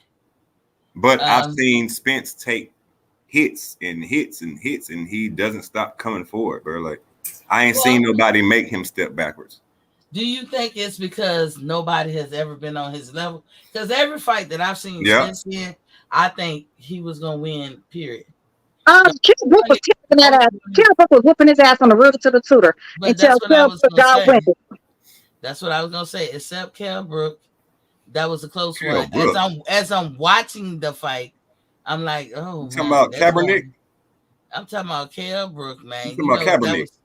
That was a close. I don't know. Look, I'm not. Kaepernick took the knee, right? I love Kaepernick. That's my baby. I fuck with Kaepernick the long way. Shout out to Charlie Kaepernick.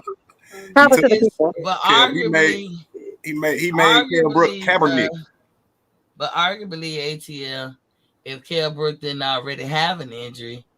No, that was the other eye, Miss T. Stop the cap, bro. That's not how that works, ATL. That's not how that works. That was the other eye. He broke the other eye. Stop playing. ATL, that's not how that works, though. It's not a standalone. Right. Anybody who know when you got two of anything and you lose one of them, you're gonna overwork the other one, which gonna cause some kind of degradation. I'm saying the way they was going back and forth, if he was not already vulnerable to the other eye injury, one could argue Kell Brook could have beat fucking Errol Spence. He got come down 2 weight classes. Just like they can argue that Kell Brook, if he didn't get caught by Bud, he was giving Bud fits. So I mean, I'm just saying that's the only fight. That's the only fight that I've ever seen. Well, I was like, damn, I don't know, because it was going back and forth. I think Kell took a knee in the later rounds. 11. In the 11th round. So there you have it. Errol Spence was not washing him. That whole fight, he wasn't washing him. And he was backing Errol Spence up. And that's when I really noticed this motherfucker can't fight off his back foot to save his child's life. If his child was drowning, that motherfucker would drown. Because he couldn't fight off his back foot to save a drowning child. That shit is terrible. That shit is terrible. What he do with Mikey Garcia?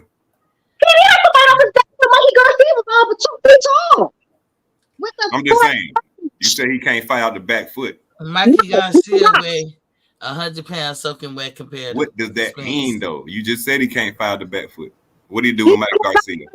that means you don't know how to fight going backwards. He beat that nigga ass every round, bro, on his back foot. Going backwards. All he doing is straight back with his head straight up in the air. And he did it for y'all, for the people who say he can't. Stop the bullshit. How you know box. that? How you know that? You was in his head. That's what he said. He said, I had to show the people that I could box. I had to show them my skills. And he's because not they known said I ain't for have lying. none after the fight. And he's not known for lying. Okay.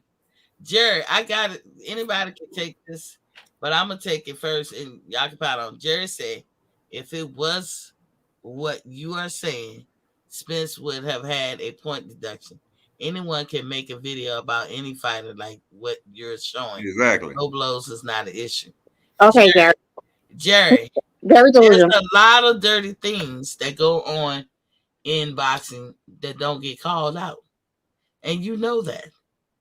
I don't know if you think we don't. Sometimes, Jerry, I be thinking, do Jerry think you must think we casuals. The nicest way I'm gonna say it. You must think we casual. We just fell into boxing like 2-3 months ago. Everybody know that people can commit fouls and they can do it all through any sport or any game. If the ref don't call it, the ref don't call it. Just like the knockouts. Did Igis Kavalowski knock Bud Dan? Yes. No, he did not. No. No, he did not knock him down. No, he did in not. my opinion, he did. But then, just like Ugis knocked Spence down, did the You ref can't call call it? knockdown when you push somebody down. He pushed Spence. I mean, he pushed Crawford on that floor. He did not fold underneath that. Now, did that punch hurt him? Yes. But it was a punch with it. That's when he punched and then he was pushing. No, but then he pushed him. Yeah, but that does Miss T. That's not how that counts. That's a knockdown. No, that's not. That does not count. That does not count. That's not how knockdowns work. You can't push somebody down and say, "Well, yeah, it's a knockdown." If you hit them and they going down after, like it just I call it a knockdown. We'll probably won't agree with that one, but I called it a knockdown. But again, if it was a knockdown or not, the ref didn't call it, Jerry. We know the rope saved Spence in the Ugis fight. The ref didn't call it, Jerry.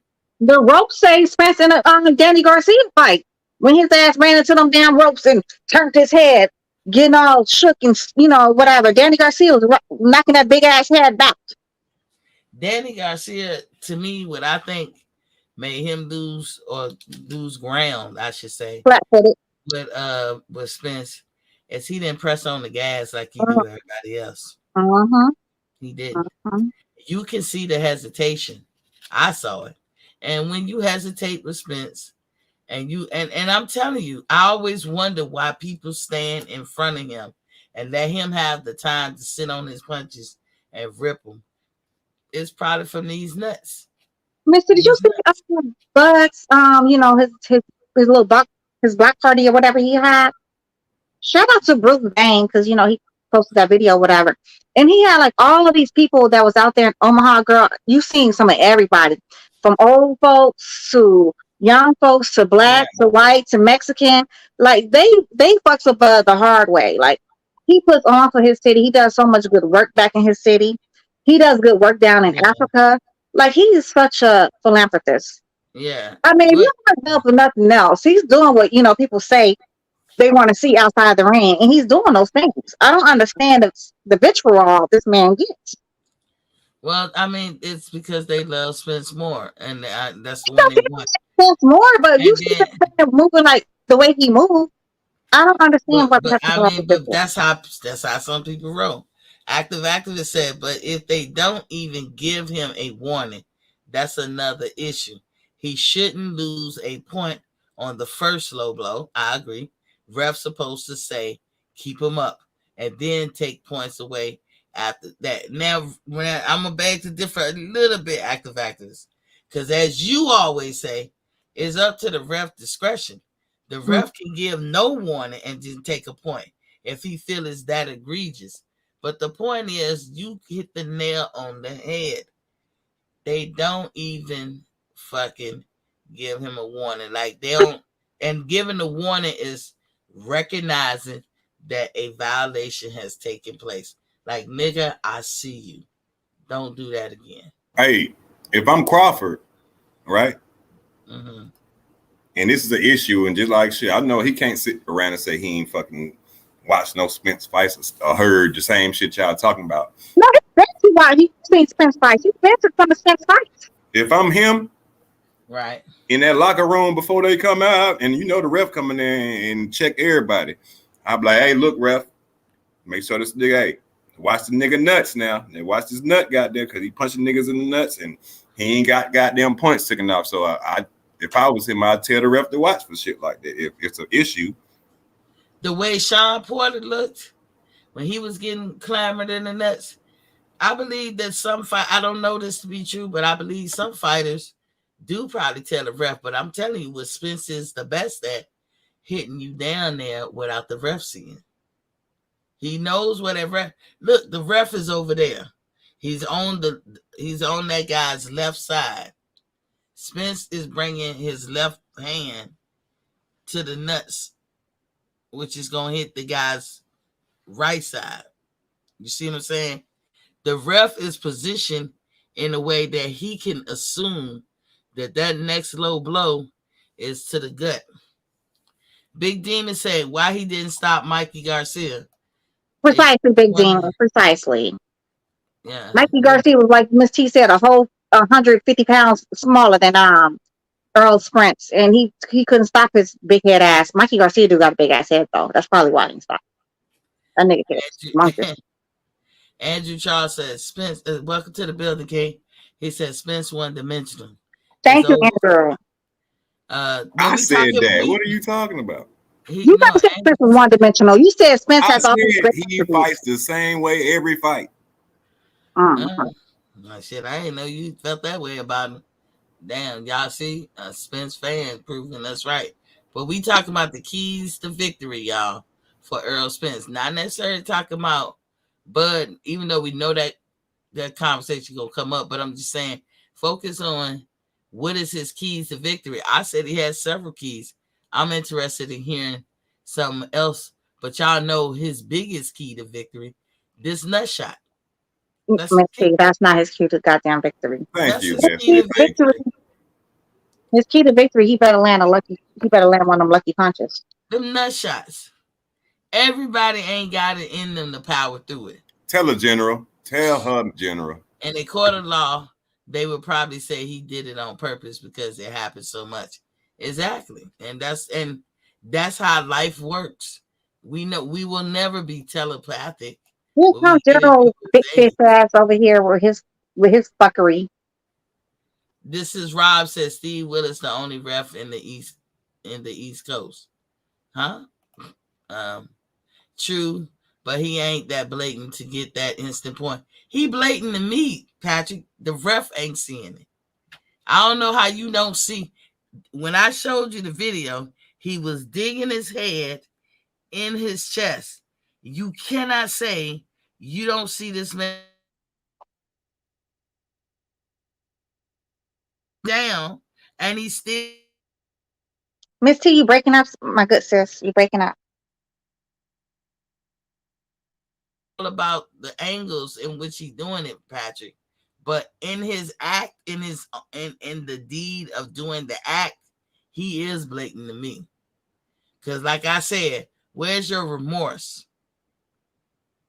You know, where's your empathy for your fellow man? He got balls too. He know how that shit hurt. You know you just hurt this nigga. Man, we fighting. We ain't worried about no empathy. Dude. Come on, man. Bud should highlight it at the press conference. He should bring that up. General Big Fish is in the building. Was Bobby Key? I see the excuses already. Laugh my ass off. Stop it, Miss T. General, it's not an excuse. I can't make an excuse for that. I'm not making this. I was talking about the keys to victory. This is one of his keys. I'm starting to believe, because he hits everybody in the nuts, even people he can just blow through. It's part of his tactic. is part of his keys to victory. So when Al Bernstein rolled up on the screen, what's the keys to victory? Al, I hope you said nut digging. Errol Spence, what he got to do is get at least a good 7 low blows before the 3rd round to get the party straight for him. That's what I'll need to say. What is the press conference at? This is Rob. You know who I wish was still alive? That could referee. You know what? See, I wish the ref that was still alive that could referee this fight. I think, Judge Mill Lanes. He was a hell of a ref. May he rest in power with his ancestors. But he was a hell of a ref. I liked him, Judge. Did you? Yeah. I remember he's always. Hey, Destiny. I can actually see Mills Lane in that motherfucker like, hey, no goddamn nut punches, Spence. Mm-hmm. You know who I want to Mills Lane go hard. He did. You know who I want to rep it? Steve Willis. I don't know who the Steve Willis man y'all speak of. Who is this man? You know Crazy Eyes. I don't know who that person is. Never heard this man. Oh, the little short black dude. Yeah, with the eyes and shit.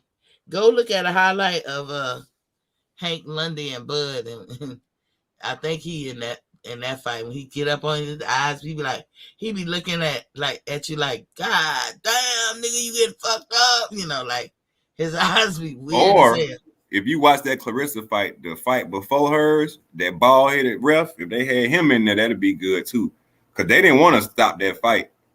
You know what I'm saying? With that dude had that big ass gash on his forehead. Clarissa fight. He got fired, and he probably got fired after that. You know what I'm saying? I watched that fight. I was on vacation. I saw that fight too, and that ref was too involved throughout the fight. Oh, Missy, you know what's a good steakhouse? I don't know if you ever been there. Eddie V's, amazing. Eddie V's. Amazing. That must be a Texas thing. I never. Well, I don't know if it's a Texas thing or not, but it's amazing. Damn, seafood steakhouse. That's what I do know. You gotta try it when you come here to visit me. I want to go to the turkey leg hut when I come down there. That wait is like 2 hours. I'm not waiting. I would never wait 20 minutes for a meal. Fuck around 2 hours. Turkey leg hut can suck my ass. But General, you missed this point. Y'all see what the General said. How many times has the big fish been deducted a point for low blows? Here we go with this one. But General, yeah, go ahead, Destiny. You handle it. Big fish. Bring your tall ass up here so we can talk about this. Nobody got time to be talking to you in this goddamn chat, big fish. But first of all, sometimes you got referees who just won't call shit, especially like when you're dealing with a fighter that's extremely popular, because it's a popularity contest apparently. And then some referees may not see when he's doing low blows, just like that damn racist asshole Mora. He never called none of the low blows Adnamares did against Abeko. And I believe they said it was well over 100 something, low blows that was in that fight. Even the most racist sycophants that was calling that fight was in amazement. They couldn't even believe all the shit Adnamares was getting away with more racist ass. So, Big Fish, don't you come with that bullshit. No, Big Fish, I want it fair. He said you want a Bud friendly ref. No, Big Fish, I want a fair ref. I mean, I don't get it. I'm looking at a sporting event, and it has rules, and you want me to say let's hold everybody to the rules except Errol Spence. I mean, yeah, I even able to call Mayweather out for his bullshit. Mayweather puts people face down in his. They would even call Mayweather out on his bullshit. I don't understand why Spence gets all these weird ass passes. I think because it's payola behind the scenes too. That's really my personal opinion, but I really do believe that's why. I feel like it's payola going on behind the scenes too.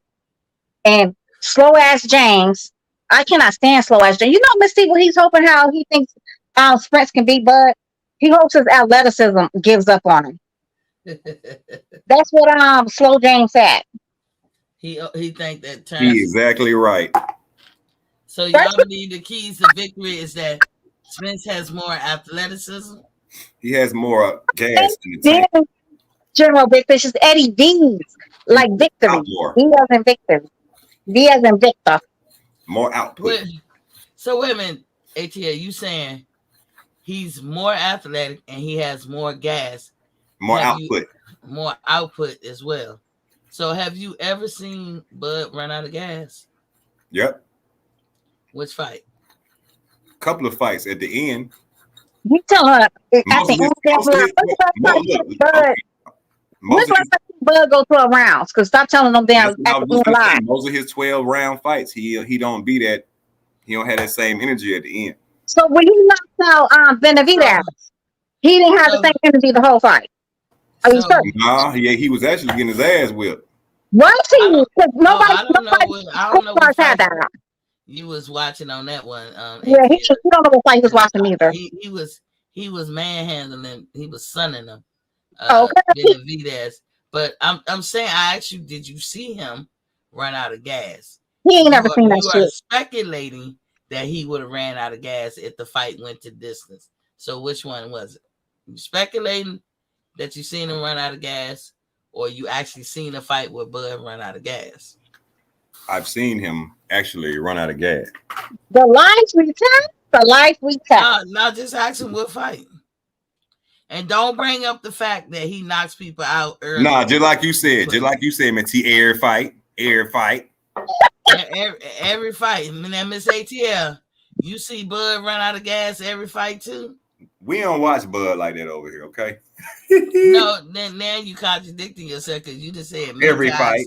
Tell him, baby, every fight. Miss ATL, I'm waiting on the answer. Every fight I done seen, he don't like run out of gas. I'm not saying every fight, but he don't run out of gas. So we can co-sign him. So tell the good times and the alibis. You got all time on this camp.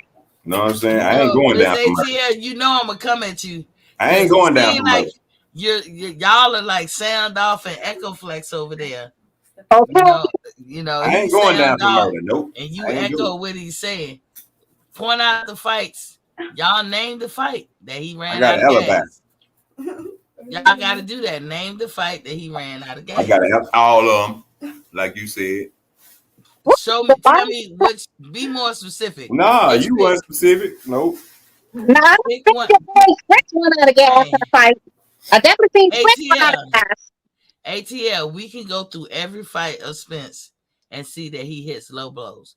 He was going to wash Ocampo. He hit him low blow. He hit him in the nether regions before he knocked him out. Now I done watched that several times. Made a video out on it in my first year of this channel. So every fight that I've seen him, and you can pull up every fight. You can go fact check that. Spence hits low. Every fight he's in, he hits low. That's not hyperbole. I just wanted you to point out. I'm not gonna bash you across the head, but point out in a way that anybody who watched that fight could say, yeah, he was out of gas. Because I can't think of any, to be honest. Yeah, I'm drinking tonight, y'all. I'm drinking. Oh, you will. And Spence, for that matter, has a lot of in his gas tank too. I'm drinking some rum. I hardly ever see him run out of gas. No, so I'm just saying. And I said that in the beginning when I said it's keys to victory. You gotta have a gas tank and a half if you're gonna fight somebody like Spence. Well, Spence, I say that about Bud too. Miss T, I'm refresh your memory. Spence went out of gas against Danny Garcia. When? What part? The last part of the round, the last part of the fight, like run the 8th, 9th. You know what? You're right. Gas. You're right, Miss T. I mean, not Miss T, but Destiny. You're right. I know right. I know I'm miss right. No, I'm agreeing with you. Something y'all can't ever do with me. You know, I pay attention. That's what I do. I pay attention. Did I just not agree with you? I say Spence do have that attribute. He normally maintains gas. But I give him a pass on that. But out of gas, though, Miss T. I give him a pass on the Danny Garcia. I'm gonna have to go back. No, he don't get no fucking pass on Danny Garcia. He ran out of gas. I'm gonna go look at that fight again. I must have forgot, but I believe you. But I must have forgot because he did because like the last, I want to say 11th and 12th round. The 12th round, he kind of, I ain't even gonna flex. He kind of like ran because he was basically like, I beat your ass already. I don't want to fight no more. But he already explained why that happened. So that's why I say I can agree with you. He said he still had a dark cloud over his head. So Danny, but that is not an excuse. Danny hits hard. Man, you cannot come up. Everybody got a doctor. Danny did not hurt that man one time. Danny do hurt people, and they say, man, you got people. He like your boy Spence ran all the way into the ropes. Had the ropes not been there, Danny Garcia probably would have got his goofy ass the fuck up out of there. Keith Thurman said that was one of his toughest fights. Danny, people do come back and say Danny can crack. We don't gotta tell lies to spruce this up. They say Danny can crack. A lot of people say that shit. So yeah, he hurt you, but you got to do more than just crack. You know what I'm saying? Keith Thurman, that was a close fight with Keith Thurman and Danny. It was a close fight with Sean Porter and Keith Thurman. Okay? So when I say Sean Porter is relentless as well as Errol Spence, that's a factual statement. I don't remember too many times Errol Spence. Oh shit, that's Jerry. Nah, that's my sister. I'll tell you one thing, Miss T. Sean Porter and Kenny Porter, they had all the. Go ahead, y'all. I'm sorry. They had the empty of like, oh yeah, this is our best training camp ever. Sean Porter, he's, this is like, he looks great. He's physical. He's in the best shape he's been in, whatever, right? Soon as his daddy throws in that towel, because it wasn't that Sean Porter was, devastated yet. His daddy knew it was about to come. He already know Bud is like the best finisher in the game. The fight was paid off. Okay, yeah, right. So Sean Porter didn't give no excuse for him losing. But his daddy came out immediately, and he was like, lack of preparation. That's why the crowd booed his goofy ass. I cannot stand Kenny Porter bitch ass. And I don't know how true that is. He's supposed to slap Fred or whatever the rumor is. But what I would like, I wish Fred would have pistol whipped his ass. But I don't like Kenny Porter. He's an ugly fool. And I mean ugly from the inside and outside. But his wife be fine as fuck. Yeah, Sean Porter was my number 2 fighter, one of my number 2 best fighter before he retired, like for real. Because he just had that grit, he had that heart. And goddamn 12 rounds, Sean finna bring it to your ass. You know what I'm saying? Because Sean is relentless. That's something that's the only fight I can actually say. When him and Spence fought, I thought that he was gonna take it. Like it was that close of a fight with Sean Porter. Like I honestly, felt more about that with Kell Brook, but like I explained earlier too, they was going back and forth who was gonna fall first. Spence didn't know if Sean was gonna fall. That was the lucky break that he got. But Sean Porter is relentless. He's a dog in there. His whole goal is to make you uncomfortable. But like I give Spence the credit for being relentless and having that gas tank. Because I'm gonna tell you the first rule, if you get in that ring, if you don't got the stamina or the condition, you're gonna fold. Even with fold with a B-level fighter. So especially Sean. But when Spence fights somebody that is either equal or better than him, we have never seen that. So that's why I say some of the attributes he got going to dissipate. I would say the same for Bud. But Bud, the reason why I say but is because Bud is not going to stand there and let Spence get his rocks off. He's not going to do it. Mm-mm. He utilizes the ring too much. His ring generalship, his ring IQ is far more superior than that of Spence. And I don't mean that in a negative way, actually, ATL. Take all the jokes aside and all the negative things I always say about Spence. But he does have a way higher IQ, ring IQ than Spence. He does understand ring generalship, I think, a lot better than Spence. Now, the Spence cut off the ring, you can cut off the ring when anybody's fucking stationary. I mean, when you have stationary fighters, it's not rocket science to be able to cut off the range. Mm-hmm. But when you got someone who can turn your ass and throw your ass into the damn corner like what Bud did to Sean Porter, he was you notice when Spence fought Sean Porter, he was not able to do that. Sean Porter footwork, that's what made that fight so difficult. Gave Spence a lot of trouble. And the only time Sean slowed down in any kind of way, Man, they banged it out. When he was getting his nuts touched. Because Sean was like, that's the only time he stopped swinging.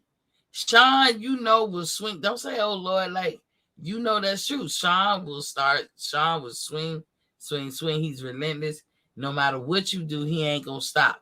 But he was paused, trying to hold on, and he was giving the ref the eye, like, come on, dog. This nigga is really digging for gold. But in this fight, though, everything aside, these two men, they are extremely competitive. They're going to give as good as just as much as they're going to get. I think this is going to be like, I think it's going to be like a fight for the books, for the boxing history books.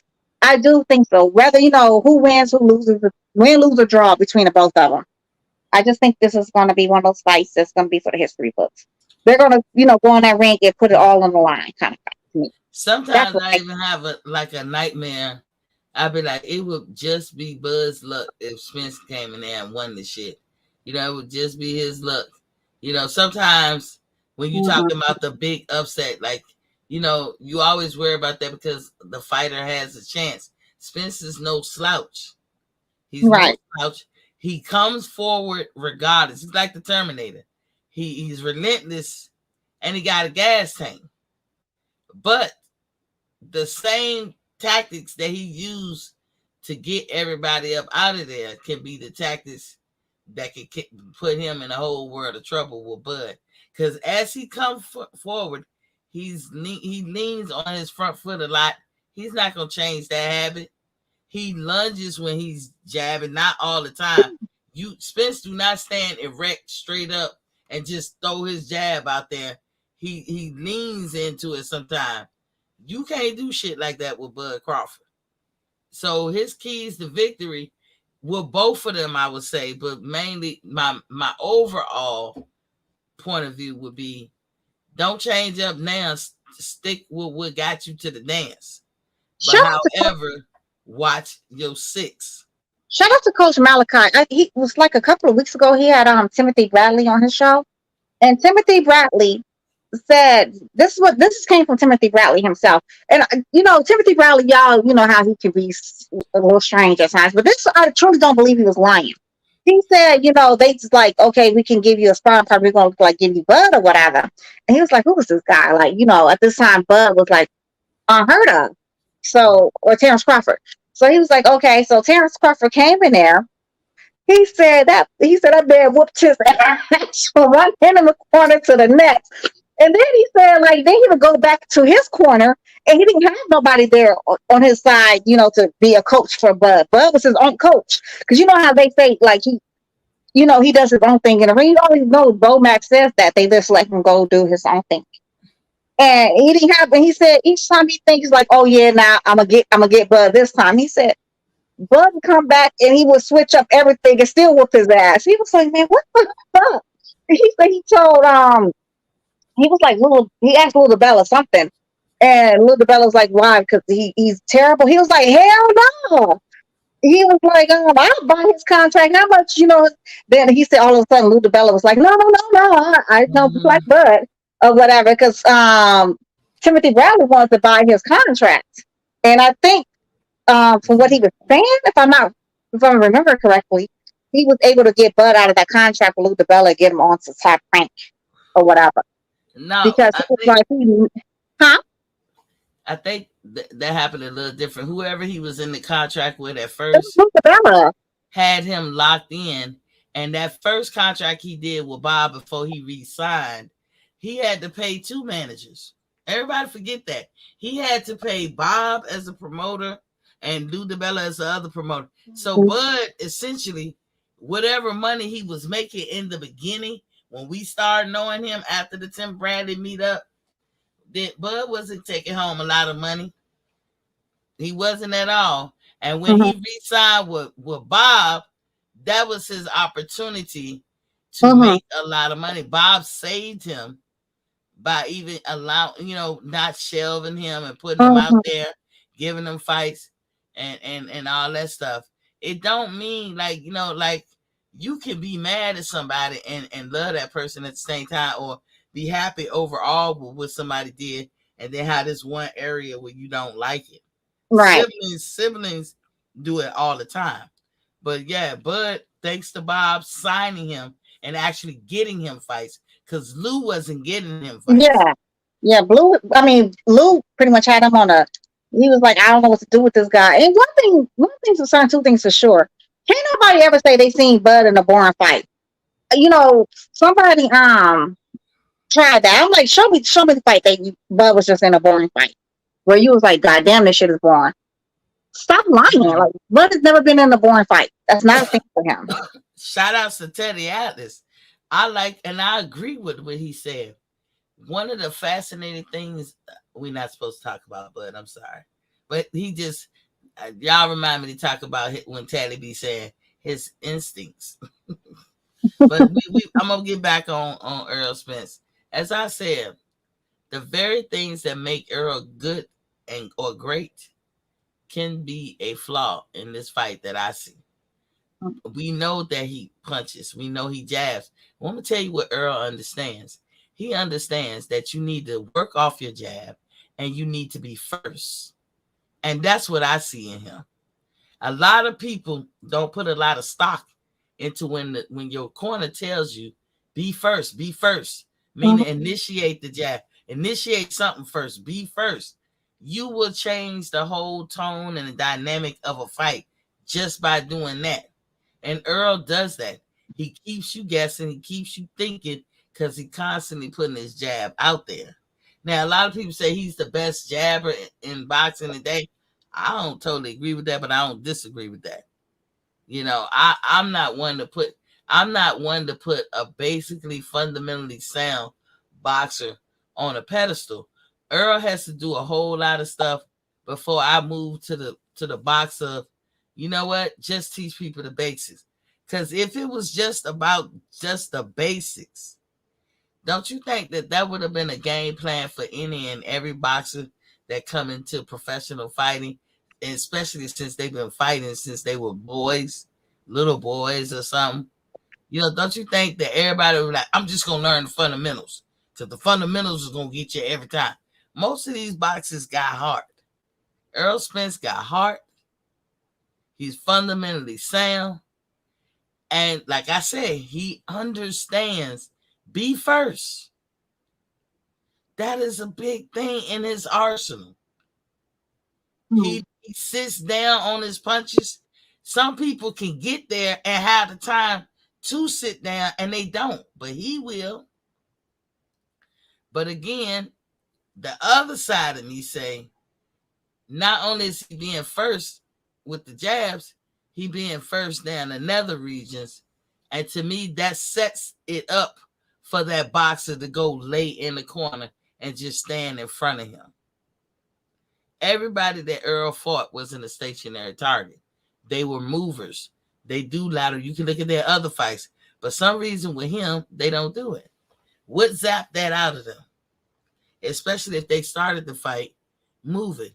Ugas started the fight moving, keeping his head on the swivel, throwing the jab, counter punching, all that good stuff. He started it. If Earl, then y'all can't say Earl was just letting him. You can actually say Earl was a bit, not a lot, troubled by the first few rounds. Even though I was giving him some of those rounds, he couldn't effectively get at Ugas like he wanted to. It wasn't that he just sat back and laid back. He really couldn't do it.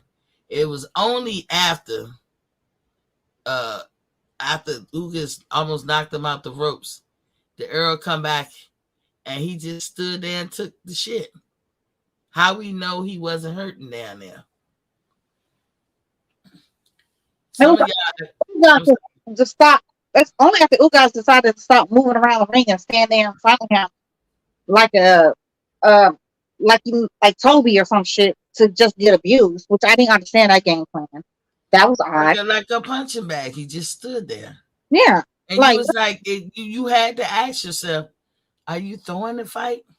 Since when have y'all watched Ugas fight and he don't move?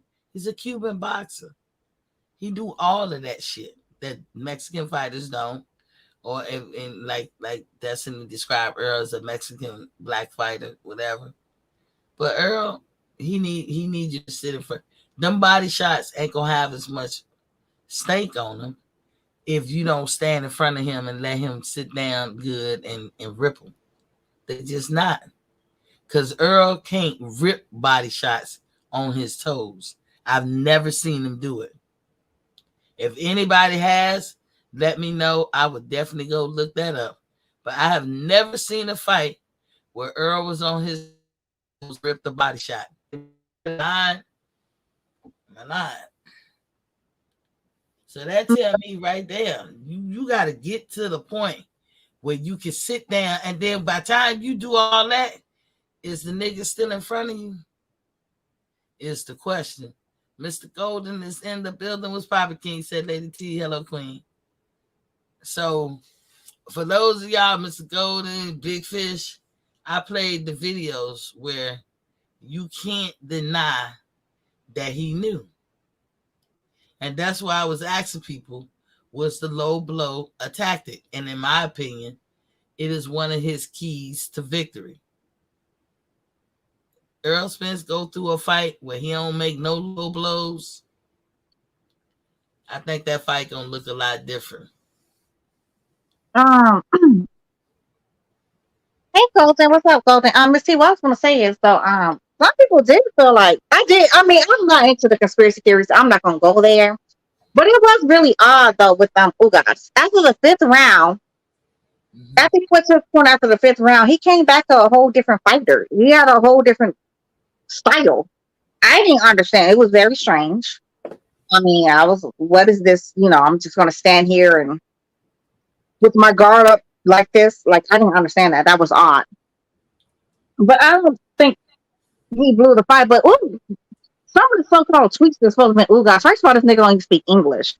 But some of these weird ass tweets Ugas is, supposed to be tweeting that Spence, promised him that he was going to fight Bud, and pretty much trying to say Bud was dodging Spence or whatever.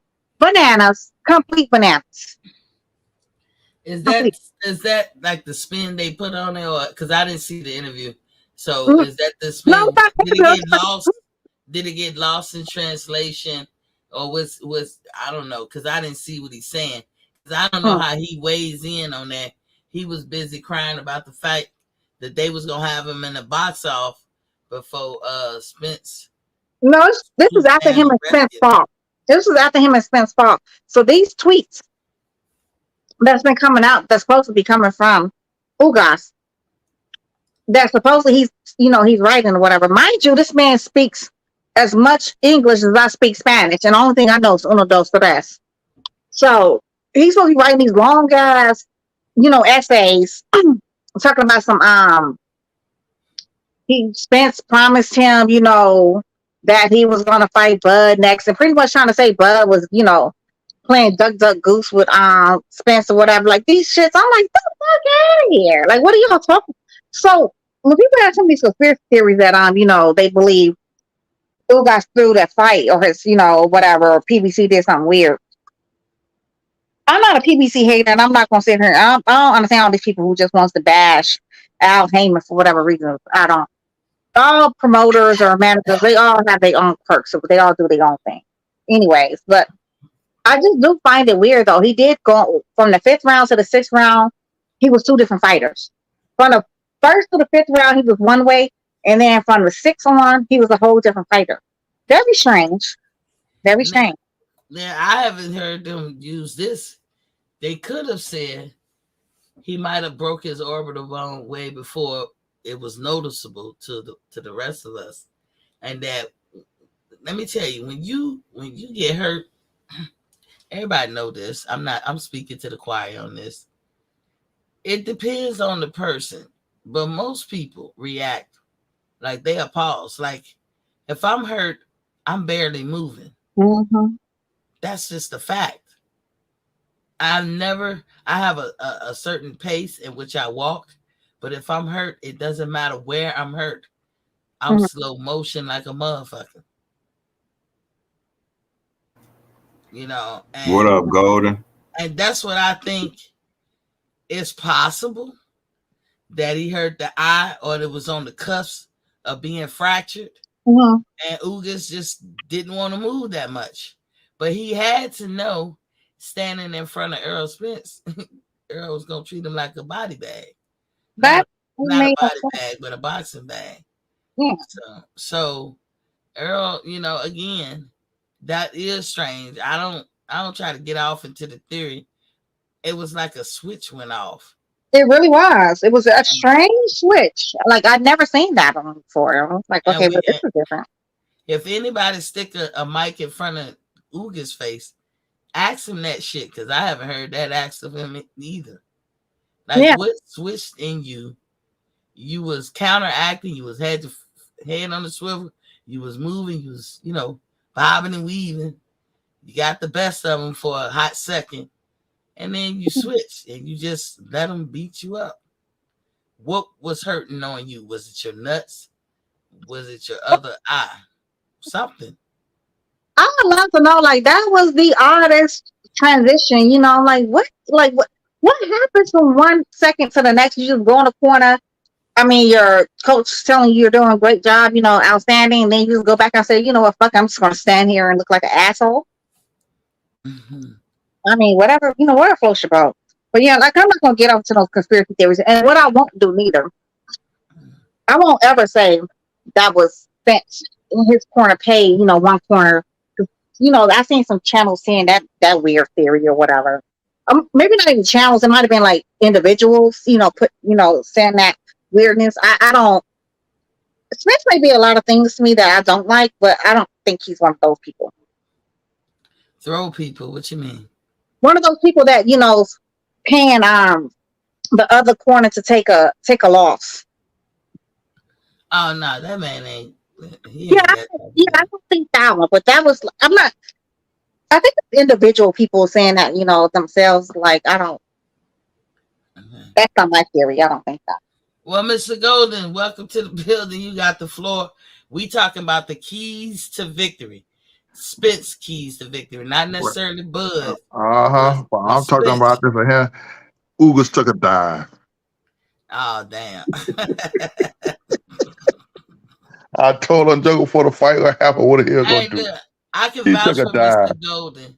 The minute I saw you on, I forgot whose show, you said that off the rip, like right after that fight. I said Ugas took a dive. I told the nigga, man, listen, that man, after he hurt Earl in that 6th round, he stopped fighting. Yeah. He stopped fighting. He shelled up. He just started. He shelled up after he hurt Earl. He shelled up. He didn't fight Earl back. Cause Ugas don't fight like that. He don't stand in no pocket. Yeah, he don't. Okay, he don't. Ugas, it like when he hit Earl, he could have finished Earl off. He like, oh shit, damn, what I did? Al gonna kill me, and he shelled up. Do you think like you can go so many crazy ways with the speculation? Yeah. Did he look out into the audience and seeing his girlfriend or his family in the midst of a bunch of Earl sexuals and they was behind her back like, we gonna kill this bitch? Or did his eye get broke and he was in pain? Or was his nuts so hurting that he was totally numb from the waist down? We can all agree that after he did what he did to Earl, it's like a switch went off. It was just that fast. Yeah, the switch went off. The switch went off. Told us that you better hit Earl, no goddamn mo. So it had to be something. But Golden, besides that, what is your keys to victory for Errol Spence? We know you're a Bud fan, and so is us on this panel, except ATL. Well, he a fan, but he ain't, he got Spence. No, he's a super fan. He a super fan. What is what is the keys to victory for Errol Spence? Don't fight, Bud. Oh, come on. Break it down. Break it down. Nah, Maceo. Earl have to go in there. To me, he got to maintain. He got to don't go in there and try to overpower Bud. If he go in there and fight Bud the way he fought everybody else, that could be his worst mistake. He's going to have to stay on the outside with Bud. They say he got a good jab, use your jab, and let Bud run into something. But if you try to push the issue to that and go like you say, you're going to do step the Bud, and you're going to do this and you're going to do that, that's going to be a mistake you're making. You know what I'm saying? But you really have to use angles instead of show Bud something different. If you notice, Sean did that when he fought Bud. Because Sean normally be a straight up fight, right, be right up in your chest and stuff. But when he fought Bud, he didn't fight Bud that way. He had Bud thinking for a minute. Well, you know why he couldn't fight Bud that way exactly?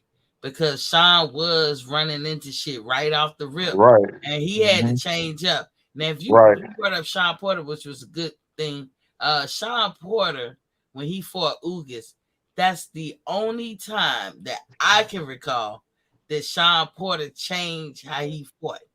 He actually tried to box Ugas, and everybody in the background be saying, Sean Porter can actually box. But we see him, Sean could box. Yeah, we see him mauling people. Right. See, that's the way he went in and stopped mauling people. But if you go ahead on and just look at that sucker man and say, hey, that's the way Sean fight. But look at he fought Bud. He didn't fight Bud the way he fought Earl. Think about that, man. He didn't fight Bud the way he fought Earl because Bud was not going to allow him to fight his fight. See, that's what Spence did. Spence allowed Porter to fight his fight. Bud is the master of taking somebody's best attributes and using them against them. And see, that's what he did. And see, Bud was looking for Sean to come in the beginning. Bud was looking for Sean to come in and be the Sean he'd normally be, but Sean didn't do that. You feel me? So that's what Earl gonna have to do. He's gonna have to come in. He's gonna have to fight Bud at a different style. Well, Sean tried to though, Macy. Well, he tried to, but that's when you come in and look at Terrence, his skill set. You feel what I'm saying? And the way he talented, because the man had he took that shit to another level. To me, he was just comfortable with going the distance with Sean and probably just pointing him out. Okay, I won a decision or whatever. But look how quick he took that shit to another level when he told him he was losing. Took a straight another level. 30 seconds later, Sean ass was on the ground. He took the penthouse. He took the elevator to the penthouse. Real. Yeah. And everybody look at his daddy threw the towel in. Just him.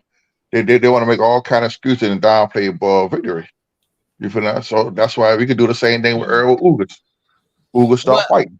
Well, I debunked that with the Sean and his daddy and all that because for the longest they was saying that Kenny knew he was gonna retire. Sean pretty much made up in his mind to retire. I got a interview that I played the other day with Sean Porter giving Andre Ward an interview, and it's normally on his Patreon, but he let it play on the regular YouTube. Sean Porter broke down when he first started retirement, and guess what, people? It was before the Errol Spence fight. Yes, we all do that. But later to y'all, let me explain something to you. Let me back you up for a minute. I brought it to attention to everybody else. When they first interviewed Sean after the fight with Bud, what one of the first things Sean said to Bud? I think he said he's something different or something to that effect. They asked Sean about Sean said we can run it back. Let's run it back again. That's before he even came out and said he was retiring. He said, let's do it again. He said, let's run it back again. Sean didn't come out and say he was retiring after his daddy said that bullshit. What does daddy say? When daddy talked to him and the way his daddy said it and disrespect that man on national TV in the rain. Then Sean was like, fuck it. I'm going to go ahead and keep my first start. Keep my first start and just go ahead and retire. But I was like, you hear the narratives. And then when I see him interviewing, he said, him and his wife been talking for a while, and that they Right. was like they gonna retire. And then he made a benchmark. Well, when I get the Earl fight, then that way I've done everything I wanted to do in boxing. I think he really wanted his IBF back because when everybody was shocked when Kale took it off of Sean, I was shocked. Right. But he wanted that belt back. So he was like, okay, boom. I'm gonna fight Errol Spence since he got my hardware. And after that, I'm done. So I asked to all those people, PGH and them included. I never seen him type it, but I know he believed in most of those narratives. What does that mean now? Now that there's a video of Sean saying out his mouth he actually was ready to retire and that planned on retiring after the Spence fight. Mm-hmm. Even before he did it, Don't be full of cap and full of lies sometimes. Like one minute he'll say Bud is the best fighter that he's ever been in the ring with, and this man's unstoppable. Then he'll turn around and say, "Oh yeah, but Spence hits harder than Bud." That doesn't even make sense, bro. Spence never stopped you. What are you? Spence knocked you down twice. What are you even talking about right now? Like, are you high, delusional, or stupid? Look here. First of all, I don't even call that a knockdown with Errol now. When Errol hit Sean, he just the glove touched the goddamn canvas, which is a knockdown. He didn't put him on his ass. You feel what I'm saying? Mm-hmm. And they did a thing the other day on Mr. Goose them, and they were looking about boy, man. They showed a picture of Errol face. When he said Errol when he got through fighting Sean. Yup, I remember that. Man, that nigga had that nigga bust Errol ass up. But this narrative that they go with, well, Spence wanted to show us he could box. No, he would not. Sean made Errol fight that type of fight. Mm-hmm. Sean made Errol. Sean turned Errol at will. He did this to Errol. He did that to Errol. Like I said, if it wasn't for that knockdown, his ass probably would have lost the goddamn fight. Or had a draw. And I would tell you this. Mm-hmm. Spence do got several, like I said, he stay jabbing, he come forward, he put the pressure on you, he'll rip to the body because he'll sit down on his punches and the nuts. I always throw that in there. Shit, hell yeah. That nigga hit Sean by 800 nut shots. Exactly. So he does what he got to do to get the W, but he just whenever I've never seen nobody make Bud fight their fight, but I've seen Mikey Garcia, Sean Porter make Errol fight their fight. But when his fans would say he did that on purpose. No, ain't nobody that great that they can go in the fight and say, I'm gonna fight just like him. I'm gonna fight just like him. Listen, when Bud fought Mean Machine, Bud stood in the pocket. He didn't have to stay in the pocket. When Mean Machine hurt that Joker boy, and like a switch went off on that nigga head. He just said, "Fuck it, I'm not gonna beat your ass from now on." That's a difference between Terrence. Terrence got so many different styles, different levels of way he can fight. So you don't know what you're gonna get with it. And let me tell you, the Iceman was serious business. Victor Postal. I went back and watched that fight. Bud embarrassed him. Man, he kind of did to him. I look at the Iceman like Spence a little, and then he pressures you and he comes forward and he don't stop. But he couldn't. Jeff Horn is second way. Yeah, Jeff Horn and Porter is more similar to me than Iceman to Earl. But like all of them, all those guys we just mentioned, and Earl, they are all relentless. They don't stop. They like the Terminator. But something will stop them. Not only that, Diaz. He fought Diaz. Shit, he's a pressure fighter. You feel that? Bud now. Come on, man. And see, like I tell everybody else, they told Earl coming forward, what Earl gonna do when bro go to pressing him? Earl can't fight off the back foot like that. I've been saying that the whole time. That's why I feel like the key to victory is he's gonna make that boy sprints, try to fight off his back foot, and you already know that's not going to happen. And he's gonna step around his left all day because but he understands lateral movement. Somebody else doesn't understand it in the ring. And I'm sorry, go ahead.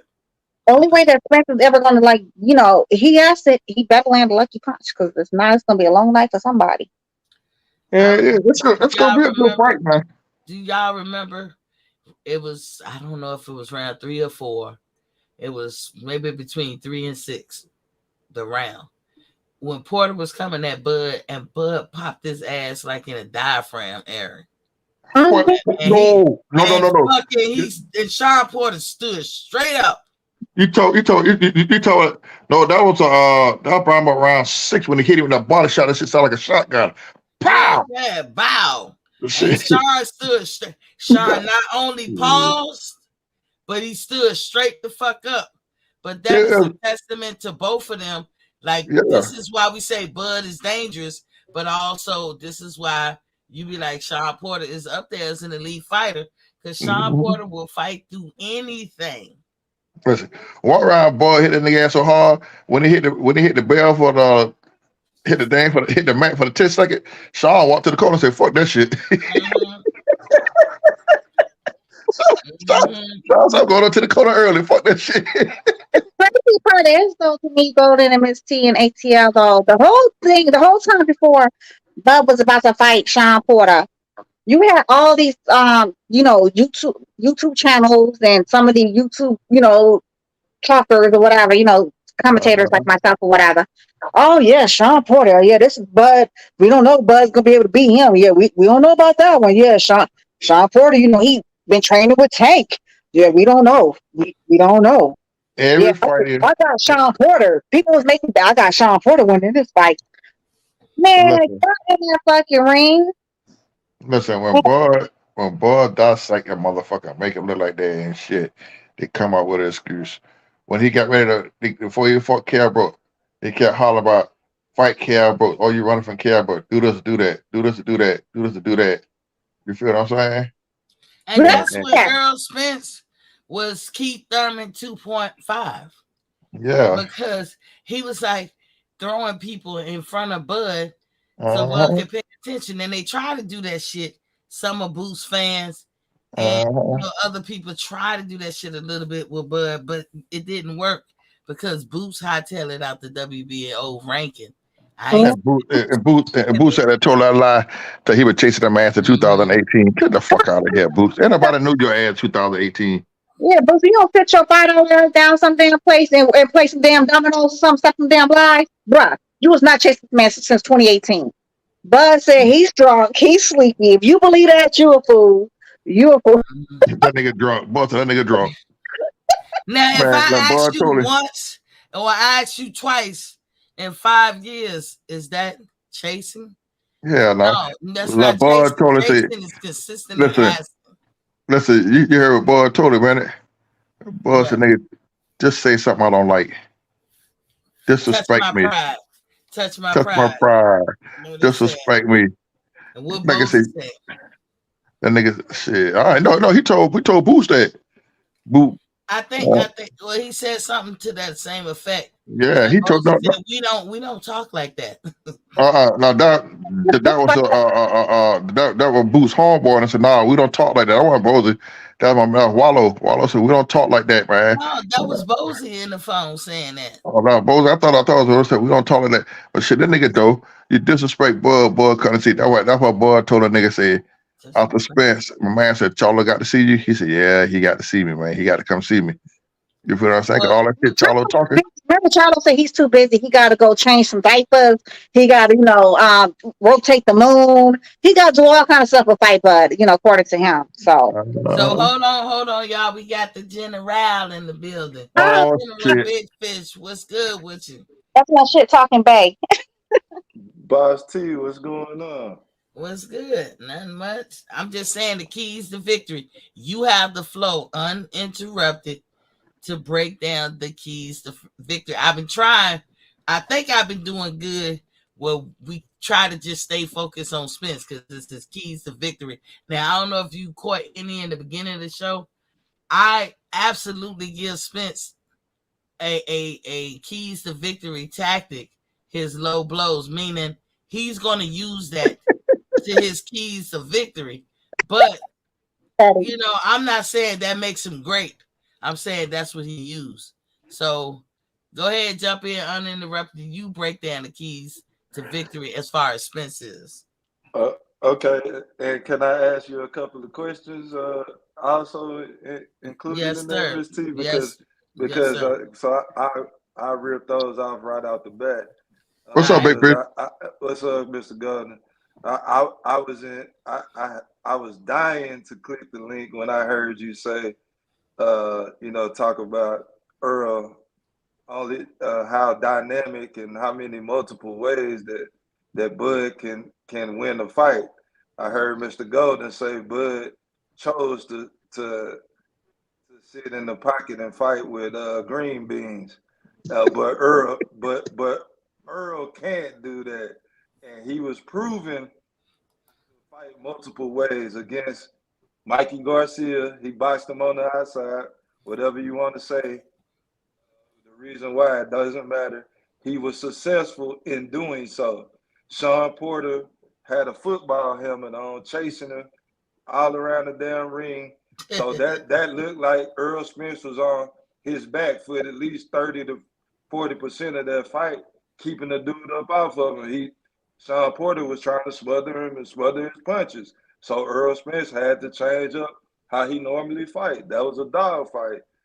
So he fought that man's fight and was successful at it. So I don't see how it's this big old myth out here that Errol Spence doesn't have multiple skills in his toolbox. He can. I've seen he jabs, he don't just sit in the pocket. He'll jab, get out, jab, get out, jab, get out. He'll get you with that. And then once he see your ass is fatigued, he goes sit down in the pocket and beat your ass up. So it's a complete myth. I don't know. It's just I just think that people have one-sided blinders on at times when they assessing Errol Spence's skill set. Robert Garcia himself said, I don't see what people be talking about. This boy has multiple dimensions in this game. I told Mikey that this dude was bad. Don't mess with him. He too big for you. Mikey chose to go against it. Woo, Elizabeth, I'm coming to try you, Elizabeth. Hold on. What happened to Fish? No, I'm still here. So go ahead. I'm trying to figure out the man was successful at boxing on the outside, Mikey Garcia, and he was successful on his back foot against Sean Porter. I don't get it. So my key, this is what he's gonna do to Bud, what he normally does. Both fighters are going to be gun shy because they are facing the best opponent they've ever faced in their life. So we know how slow Terrence Crawford starts. It's going to be even slower this fight because he don't want to get hit with that power that he ain't never felt before. Spence, he hear you, Miss T. I know he listened to this show from time to time. He ran across it. He knows the dangers that Terrence Crawford posed with getting countered. So he not just gonna go in there and just start throwing wild crazy punches and get clipped. It's not gonna go like that. Earl is gonna play it safer. Bud is gonna play it safer, but we know that Bud is gonna be throwing less punches than Earl. No matter how it looks, he's still gonna have less of an output. So Errol Spence is a master at cutting that ring off, and he just gonna touch your boy up all night until he get comfortable. Once he get comfortable, round 5, 6, your boy is in trouble. Okay, that's what I see. That's a good analogy. So, what is it that Earl does to his opponents that make them sit in front of him and take the punches? Hit him in the nuts. Yeah, Maceo, me and you on the same page. But I just want to hear. I want to hear Big Fish. What is it? Because what happens before that make them sit? Because I've seen them fight a lot of fighters, Big Fish, that do move around in their other fights. But for some reason, with him, it's like the deer in the headlights, like Ugas. They will get that deer in the headlight look and just lean on the ropes. And Earl got time to actually sit down and so-called rip the body shots and nuts. But why is that? Hello? Yeah, we can't hear you, Big Fish. Well, Andrew said Spence is a high output, come forward fighter. He's not multi-dimensional fighter. Thank you. What is he talking about? What is he talking about? He fought off the back foot with Spence. I mean, with Porter. Stop the madness on Big Fish. He did not fight off the back foot with Porter. He literally did not fight off the back foot with Porter. He literally fought him in the pocket. And he could not, because he can't fight off the back foot. Yeah, he fought. I think what he said. I think what he's saying, Destiny, you right. I'm sorry to interrupt, but I think he Big Fish was saying he fought off the back foot because of how Sean mauls people. So Sean is constantly pushing you back. But I don't think Spence was balanced. You can go ahead and finish. He wasn't fighting. I agree with Destiny. I don't think he was fighting off the back foot. He never fought off the back foot because he literally cannot fight off the back foot. That's something Slow James ain't never taught him how to do. Slow James ain't never taught. Look how Frank Martin fight. He fights just like Spence. Good and terrible. Yeah, they don't know how to fight. That's not a thing for them. That's just not a thing. And then, yeah, he fought him in the pocket because he had no choice but to fight him in the pocket because Sean Porter wasn't going to let him do it any other way. And then, yeah, he fought Mikey Garcia from the outside because his arms was two times longer than Mikey Garcia's. So what are you talking about? Like, yeah, you got somebody who only has 4-inch arms and you have 60 feet arms. It's very easy to reach out and touch. It's not rocket science. I think any little bit of a skill could have beat Mikey Garcia if you have 20-foot arm length reach against your 4-inch opponent arm length. Like, that's not. I don't understand this. Big Fish made a point about. He said, Miss T, something about others, and he was basically saying Spence can't, fight and show he can box and do a different style like other people doing. No, we're not saying that. I'm not saying that. But what I am saying is I don't get, because you never hear from nobody else, but definitely the Errol Sexuals got on it and was like, oh, he meant to fight that way. No. Sometimes it's just, you got to have something within you to make somebody fight your game. And I can't say that that's something that Spence has mastered. I can say because of his heart, because of his relentlessness, and because of his always initiating, being first. And then when he gets you in a position, he throw the whole kitchen sink at you. Because of those tactics, that's why he gets the W. See, I'll tell you one thing. I'm going to tell you who I think is going to win the fight. By the time when they get in that ring, whoever lead foot is on the outside, that's who's going to win that fight come fight night. He's going to be a lead foot in Crawford ass. Thank you. Go to hell. What's up, General? Do I still got my 15 minutes left? Yeah, you got it. I was just answering when you said something about can't Spence do it too. Yes, he can. No, I mean, he was just lying. We don't need the peanut gallery to say, oh, he did that on purpose. Nobody else says that. But go General, ahead. this T been lying all show, bro. Whether he did it on purpose or not, he proved he has the ability to adapt in the middle of a fight. So he has a plan in his tool belt. I'm not sure about C, but I know he has a plan B at least. So that's all I'm saying. Well, I would give you that. I wouldn't deny that. Like I said, Spence is no slouch. I'm not by no means. I'm speaking facts. No matter what ATL just trying to tell you. I've been saying facts all day, General. I showed the video clips. Shout out to Boxing Gyms. I used his clip right here. That video was true. And they don't like that video, but he was punching in the nuts, but he ain't mean to. You can't gather that from that video. He ain't mean to. Hey, I'm gonna go out on a limb and say the dude trunks was pulled up too high. That's why the ref wasn't calling it. Yeah, man, you know what I'm saying? These are spoken like some people who need. You can't be wearing your nut cup like Steve Urkel. They need to see the video again. Now, Big Fish right there. Was Earl using his head to push Sean back? Hey, nah, but when you pull the fighter's head down like that, that's well, what you okay. get. This thing gonna circle back. His hand ain't on his neck. It's gonna. I'm gonna let it run because right there he's trying to prevent himself from Why he catching. crying? Look. He was like my nuts, nigga. Oh, that's right on the belt line. That's good. No, you know that's on the nuts. That's Well, on. that one That's low. in the air. That one was low. Now look, that's what I'm saying, Big Fish. Now that was on the belt line. Now look, that's one, and that was on the side. He lifted Hey, his General. shit. Have you ever heard of a guy named Bernard Hopkins? Yeah, you heard though, but I have to thanks for doing that shit. He is in the Hall General, of that Fame. was me. I'd be just like Urkel. I'd be like, did I ain't do that? Shut up. But look, General, yeah, Bernard Hopkins, I've seen him do that shit. Now, Big Fish, is anybody on Earl's neck? No, he just like to hit. But that's a good clean shot to me. If Look, that was in the nuts. If he hit Boom, him on that white down. He went down to the nuts. No, he dude, I know in the beginning, look, he's pushing his head back. He pushing him with his head. And you can't tell me this dude don't know. See, you know he pushed his head. He used his head. You can't say he know he punched him in the nuts. You listen.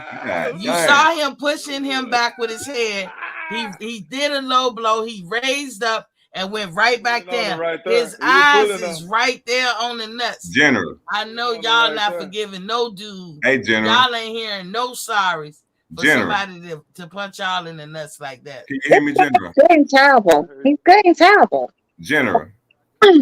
What's good? When you ever fought anybody, was you thinking about punching them in the nuts? Shit. I ain't going to. No. Boom. He just hit him. You think about hitting a nigga face, right? You ain't thinking about no goddamn nuts. General. These grown men, they ain't in middle school or elementary. No, he's a little vicarious though. Spence is a little vicarious. He like, he's a joy. No, he's very much.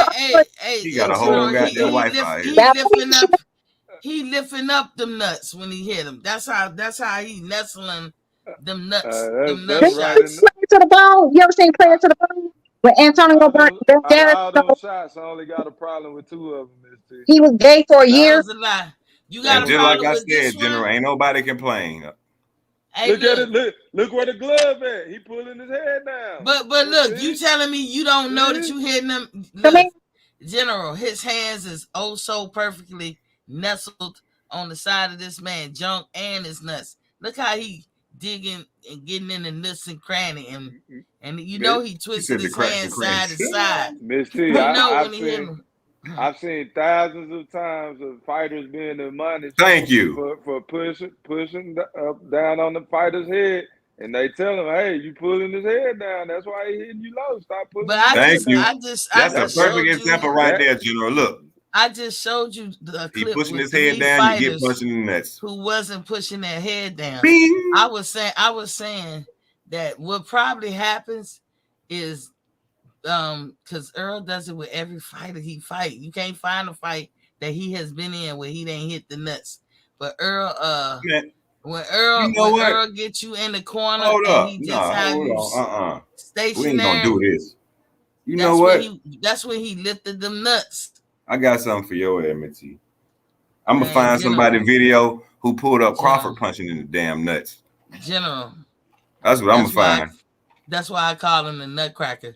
And if he hit him in the nuts, and he should have been called. Oh, okay. That's all I could say. Oh, okay.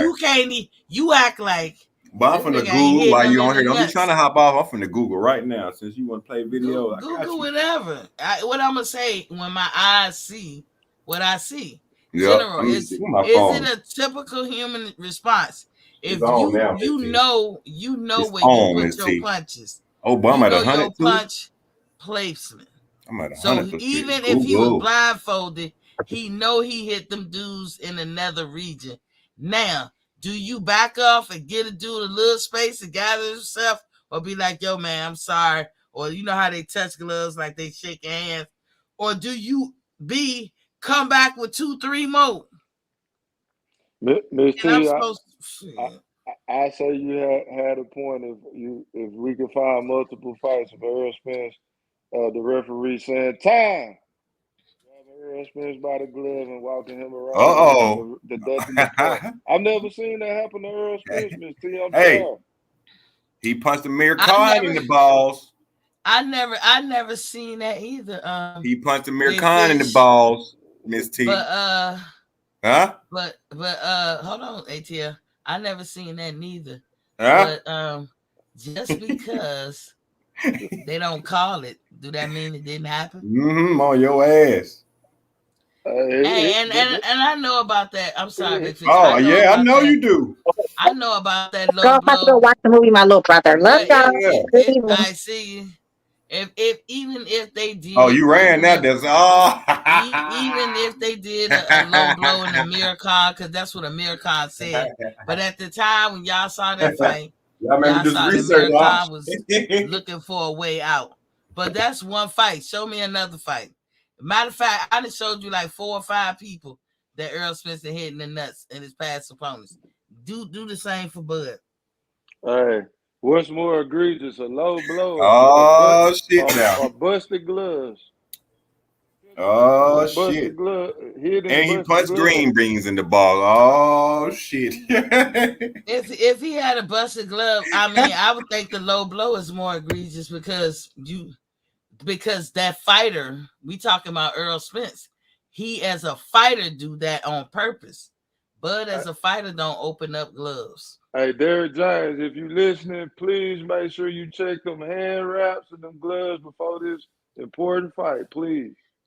And Bud Crawford, please find you somebody to invent a cup that got spikes on the outside, so when he do throw the punch, it'll stab through the gloves and stab his fucking hands. Hey, now, Derrick James, I know you don't want to do this, but you gotta check Terrence Crawford cut too now, cause General. Miss T giving out cheating advice. But what? She said what? You see, goddamn, hey, Destiny ran, boy. I got 2 videos too now. Ooh. Look, you know your boy is known as a nut digger. I'm just saying, y'all need to just go ahead and admit it. Now, what going forward, all we gotta figure out is he doing that as a tactic? Is that something that somebody taught him to do, and he just can't break the habit? Oh shit! Because General, I said Errol Spence is good enough to not do that. He don't need that tactic. Everything that he was able to accomplish, he was going to accomplish. Now he don't do without that tactic. But it will explain why people can't move for a brief minute, while he take the minute that it takes to get there and sit down on his punches and stop. Because you know it takes time, Big Fish.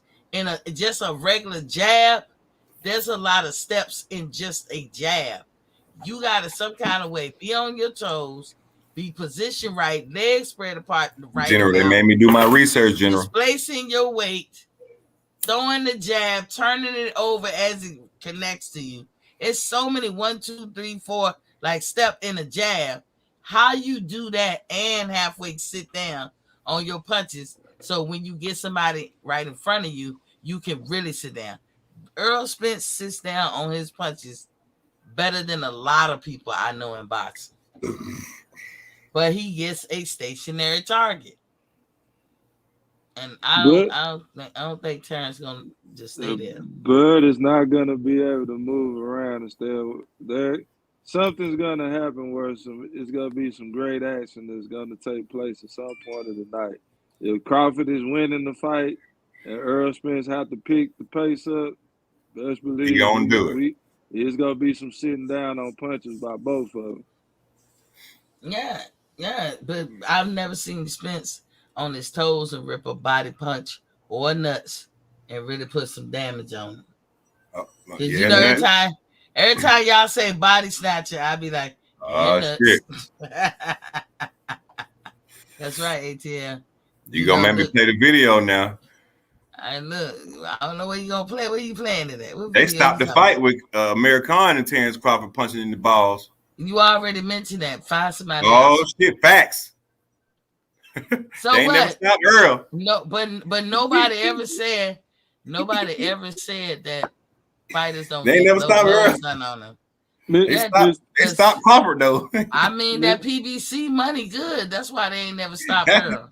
Miss Shit. T, What's up? They stopped Crawford though. I got a question. Yeah. Spence has to be a huge deal in boxing because they threw a party for Terrence Crawford for fighting Errol Spence. Did you see that? Not for Yeah, fighting we had him. the cowboy hat on and shit. I know about the party, but they threw it because he's leaving. He left Omaha and relocated to Vegas for this fight. He's still gonna go do his normal Colorado stuff, but And nut punching. Normally he works out in Omaha, but this time he moved the camp to Vegas with with his normal of going to Colorado. So it's like a goodbye party. Yeah, goodbye to what I'm saying, Nebraska. Yeah. But he gonna be punching balls in Las Vegas now too. All I can tell, like I said, Terrence he got enough money, he can swing it. Go get him a little engineer entrepreneur to make a cup for him. They got spikes on the front of the cup. Oh wow! So when Earl, anybody, he needs spikes. So do Earl. So when Earl go to digging in them nuts, so Miss T, the spike he gonna activate the spike and it's gonna stick him in his hands. Jittery. Though she go like she go hear me now. The nuts that he got ain't good enough. He ain't gonna be able to handle what Spence coming with. Amir Khan can't have no kids right now because of Crawford. Fucking Errol Spence, he talk about lies. This nigga right here. They had to stop the fight, bro. I just watched it. Yeah, he quit. He punched him in the nuts, man. He quit.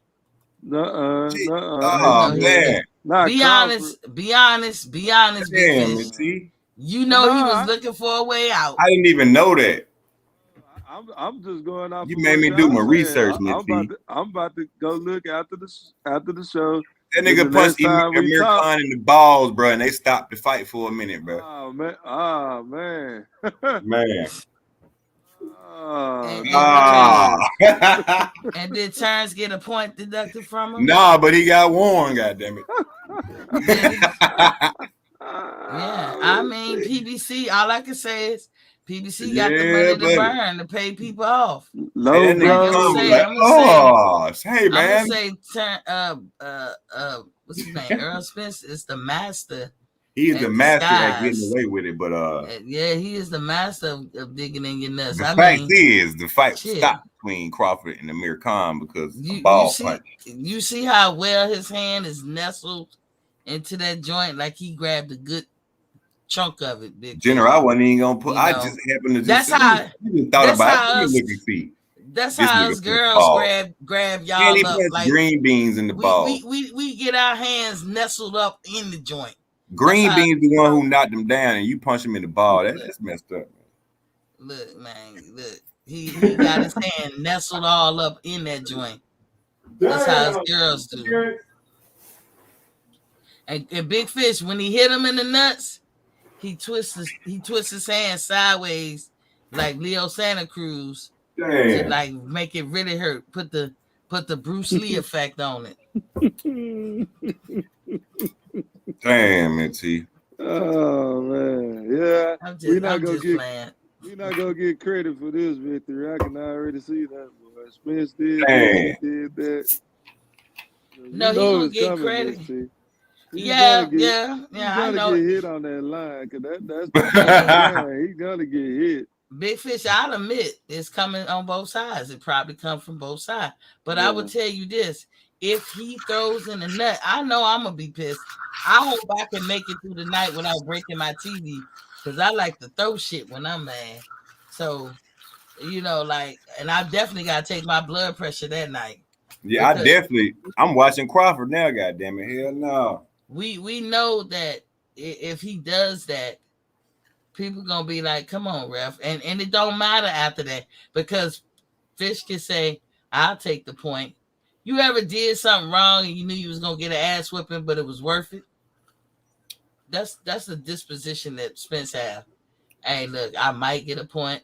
More than likely, the referee won't see it. He might just let me off with a warning. Yeah. That's why he rips into watching Crawford though. That's why he rips into it. I done seen people punching the nuts, low blow, and all that, and it don't even be a hardcore rip. But Spence be lifting up plates down there. They watching Crawford though. He worse than Andrew Galata, Mike Tyson, No, I wouldn't say they that. Watching Crawford. You know what I'm saying? Michael Galata dude. Amir Khan before he knocked him out. Damn. The Galata dude was blatant. He didn't give a fuck. It was like he wasn't even interested in boxing no more. I don't even know where they even fighting no more. Green Beans knocked him down.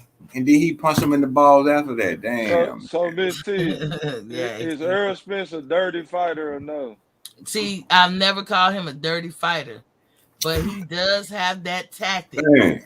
He has that one tactic, and it looks like a tactic to me. Like that is his MO. I wouldn't see dirty fighter. General. I don't know what gonna happen. Y'all gonna piss blood for 2 weeks. But if you hitting people in the back of the head, I had to find this out. Or trying to hit them on the back part of their back where you can destroy organs and shit. That's messed up, Crawford. You know, I don't like shit like that. That's when I be like, you dirty as a motherfucker. But you know, Big Fish, they be bowing, ATL, they be bowing in the fucking ring. You know, they throw punches where they lead with the goddamn elbow, like Devin Haney was. Leading with the goddamn elbow, but then throw a punch and come behind with the elbow. What's up, ATL? Just because I mentioned Haney did that a couple times. No, I don't. You know, that's Destiny homeboy Haney. I fuck with Haney too, but you know, I'm trying to explain what I just seen, right? Mm-hmm. Just like you were just talking about Spence, right? Mm-hmm. I just seen, right? With Amir Khan. After he punched Amir Khan in the balls, he ended up getting the fight stopped, right? Amir Khan quits. Then look, after the alleged knockdown between Green Beans and Terrence Crawford, when he got knocked down, right? When everybody say Terrence Crawford got knocked down by Green Beans, whether you believe it or not, right after that situation happened, that's when he punched Green Bean in the balls. God damn, man. How you I don't believe that. But okay. We gonna have I don't believe that. Well, you know, all I can do is go back and watch that fight, but I don't remember that. I just watched it. It's possible. It's possible, but there's only one good master at nut digging in boxing community, and that's your boy. Get your mans. Get your mans. You gotta ask him what's his affinity with nuts. And I'm gonna keep on saying it because the time to say it is before the fight, not at the fight. He need to know people see that shit. And like that to me make the whole fight boring. General. Because I know what told me you're to look doing. This shit up. I said, let me look up. I know what you're doing. You hit Ocampo, Phil LaGreco, and Big Fish, you know better. This Phil LaGreco, shorty. What do you need to hit him in the nuts for? He's not trying to, Miss T. That's the thing. That's what I said. Why he hit Lamont Peterson? You see his eyes on the prize. Do he like how it jiggles in his hand? What is it? Let me know. Everybody, including Terrence Crawford, people with low blows, at least. That nigga Lamont Peterson didn't even want to come out the corner. Once in the fight. Everybody throw low blows. Fuck the nuts. He didn't even want to come out the corner no more. Don't say everybody. Y'all cannot. Y'all trying to man, Lamont Peterson muddy the waters by trying to say everybody, but that's not true. You see that nigga coach said you want to fight? He said nope. Nope. His lip was swollen. He said nope. I don't fight no more. I mean, I ain't calling Errol Spence rainbow or nothing like that. But he can't. He got a wife and kids. That don't mean shit. He ain't married to that girl. He jiggle more shit than females jiggling. You feel what I'm saying? He jiggling more than we do. He can do what I he don't want know to do. nothing. Listen, I don't know nothing about him getting married, and just because he married I'm don't just mean saying, if nothing. I was a millionaire, all my friends be straight. Listen, I'm saying we be having our hands in the nooks and crannies. You would and be straight. If I was a millionaire, you'd be cuffing straight. y'all and I jiggling promise y'all. you. That's I'm how I trying to kick it. figure out why Earl trying to take our place. Whoa. Anybody who I love and I kick it with, if I come across some money where I can help everybody, nigga, everybody be straight. On GP, you ain't got to do nothing. That's just me. If I can't cross 30 million tomorrow, nigga, hey, Miss T, no, you got one. Just You one. got one. I just give me my $100 back, ATL. I got you. I got you, bro. I got you, man. But that's L just Dub is in the building. What's poppin', King? Said what's good. So in the end, I'm gonna wrap it up, y'all. But in the end, I do think Errol Spence got more of just a boxer's chance. I just think Terrence gonna beat him. However, I think what's good. Overall, both of them need to stick to what brought them to the dance. Whatever brought them to the dance. Don't go thinking you need to change up something big, because to tell you the truth, Big Fish, when I heard that Terrence Crawford was moving his camp, I said, "Oh Lord, you gonna fuck it up." You know, I'm superstitious like that, Big Fish. If it ain't broke, don't fix it. You know, but yeah, we'll see. You know, we'll see. He is a steady fighter. He's relentless. He had plenty of gas in the tank, and he understands better than a lot of people. He ain't the only one, but Errol Spence understands that he needs to be first. When they telling you to work off the jab and be first, that is big. And Errol Spence executed like he understands it. A lot of people don't do it. If they would just do it, they would see how a fight would turn out for them. But that's all I got. What you got, Big Fish? Oh yeah, I agree with you. Like the late great Roger Mayweather used to say, "Rest in peace. Be first. Keep putting that stick on his ass. Time up. Reset it." That's all I got. What you got, ATL? I appreciate you for having me, Miss T. No problem. See, we was fair over here, right? Oh yeah, hey, man. all the time. You know. What you got, ATL? Shit, man, I can't wait to see this. I want to see the first guy. I want to see the first press conference. That's really what I'm really looking for. So I want to see just the first press conference, and that's gonna let me know everything right there. But at the end of the day, man, Thursday, by the way, I heard ATL. Heard, okay. But at the end of the day, man, y'all know I ride with Earl, but I also ride with Crawford too. So if he was to win the fight in any type of way, man, yes, I'd be mad because I ride with Earl, but it's still a plus for me because either way it go, both of them made their money, able to take care of their family, and you know what I'm saying, and they have a rematch clause. So you know what I'm saying, it is what it is. You know what I'm saying, and I'm just glad it's finally happened. We ain't got to fucking guess and speculate about it no more, and it's here, man. So we could talk about whatever the hell we want to talk about till the fight happen, man. You know, as we get close to the fight, it's gonna be more and more and more talk. Every day I'm gonna try to find something to talk about with them. Exactly. But yeah, we're gonna talk, man, all the way up to it. You know, just like I tell everybody, I'm not no Earl sexual. You know what I'm saying? I want the best for both of them, but I ride with Errol Spence, Miss T rock with Crawford, and it is what it is, man. And this is what we do. We love each other, and there ain't no beef and none of that, man. So true that. I'm just looking forward to the fight. You know what I'm saying? Drink your water. Stay away from sugar. Drink your water. Stay away from sugar, man. You know what I'm saying? And that's all I gotta say. Hey, hit that subscribe button while y'all hit that like and subscribe button. Subscribe to Boxing Fans Talk TV, man. If you haven't hit subscribe already, Miss ATL, we ain't gonna forget about you. Don't be echo and flexing over there. I'm just making up a word, but in the end, we didn't give you a chance to get the float. Go on and speak your mind before we roll up out of here. All I gotta say, Stick's gonna win this, so I just can't wait to see the fight. You better stop following ATL down the rabbit hole, girl. Down the rabbit hole. Wow. You forever following that dude down the rabbit hole. I know you love him, and you done dropped 2 of his Mandingo babies, but stop following ATL down the rabbit hole. Crazy. She knows she done had your Mandingos. Look, ATL, you done dropped your Mandingos off up in there. Oh wow. She follow you to the lawyers. I'm just playing with you.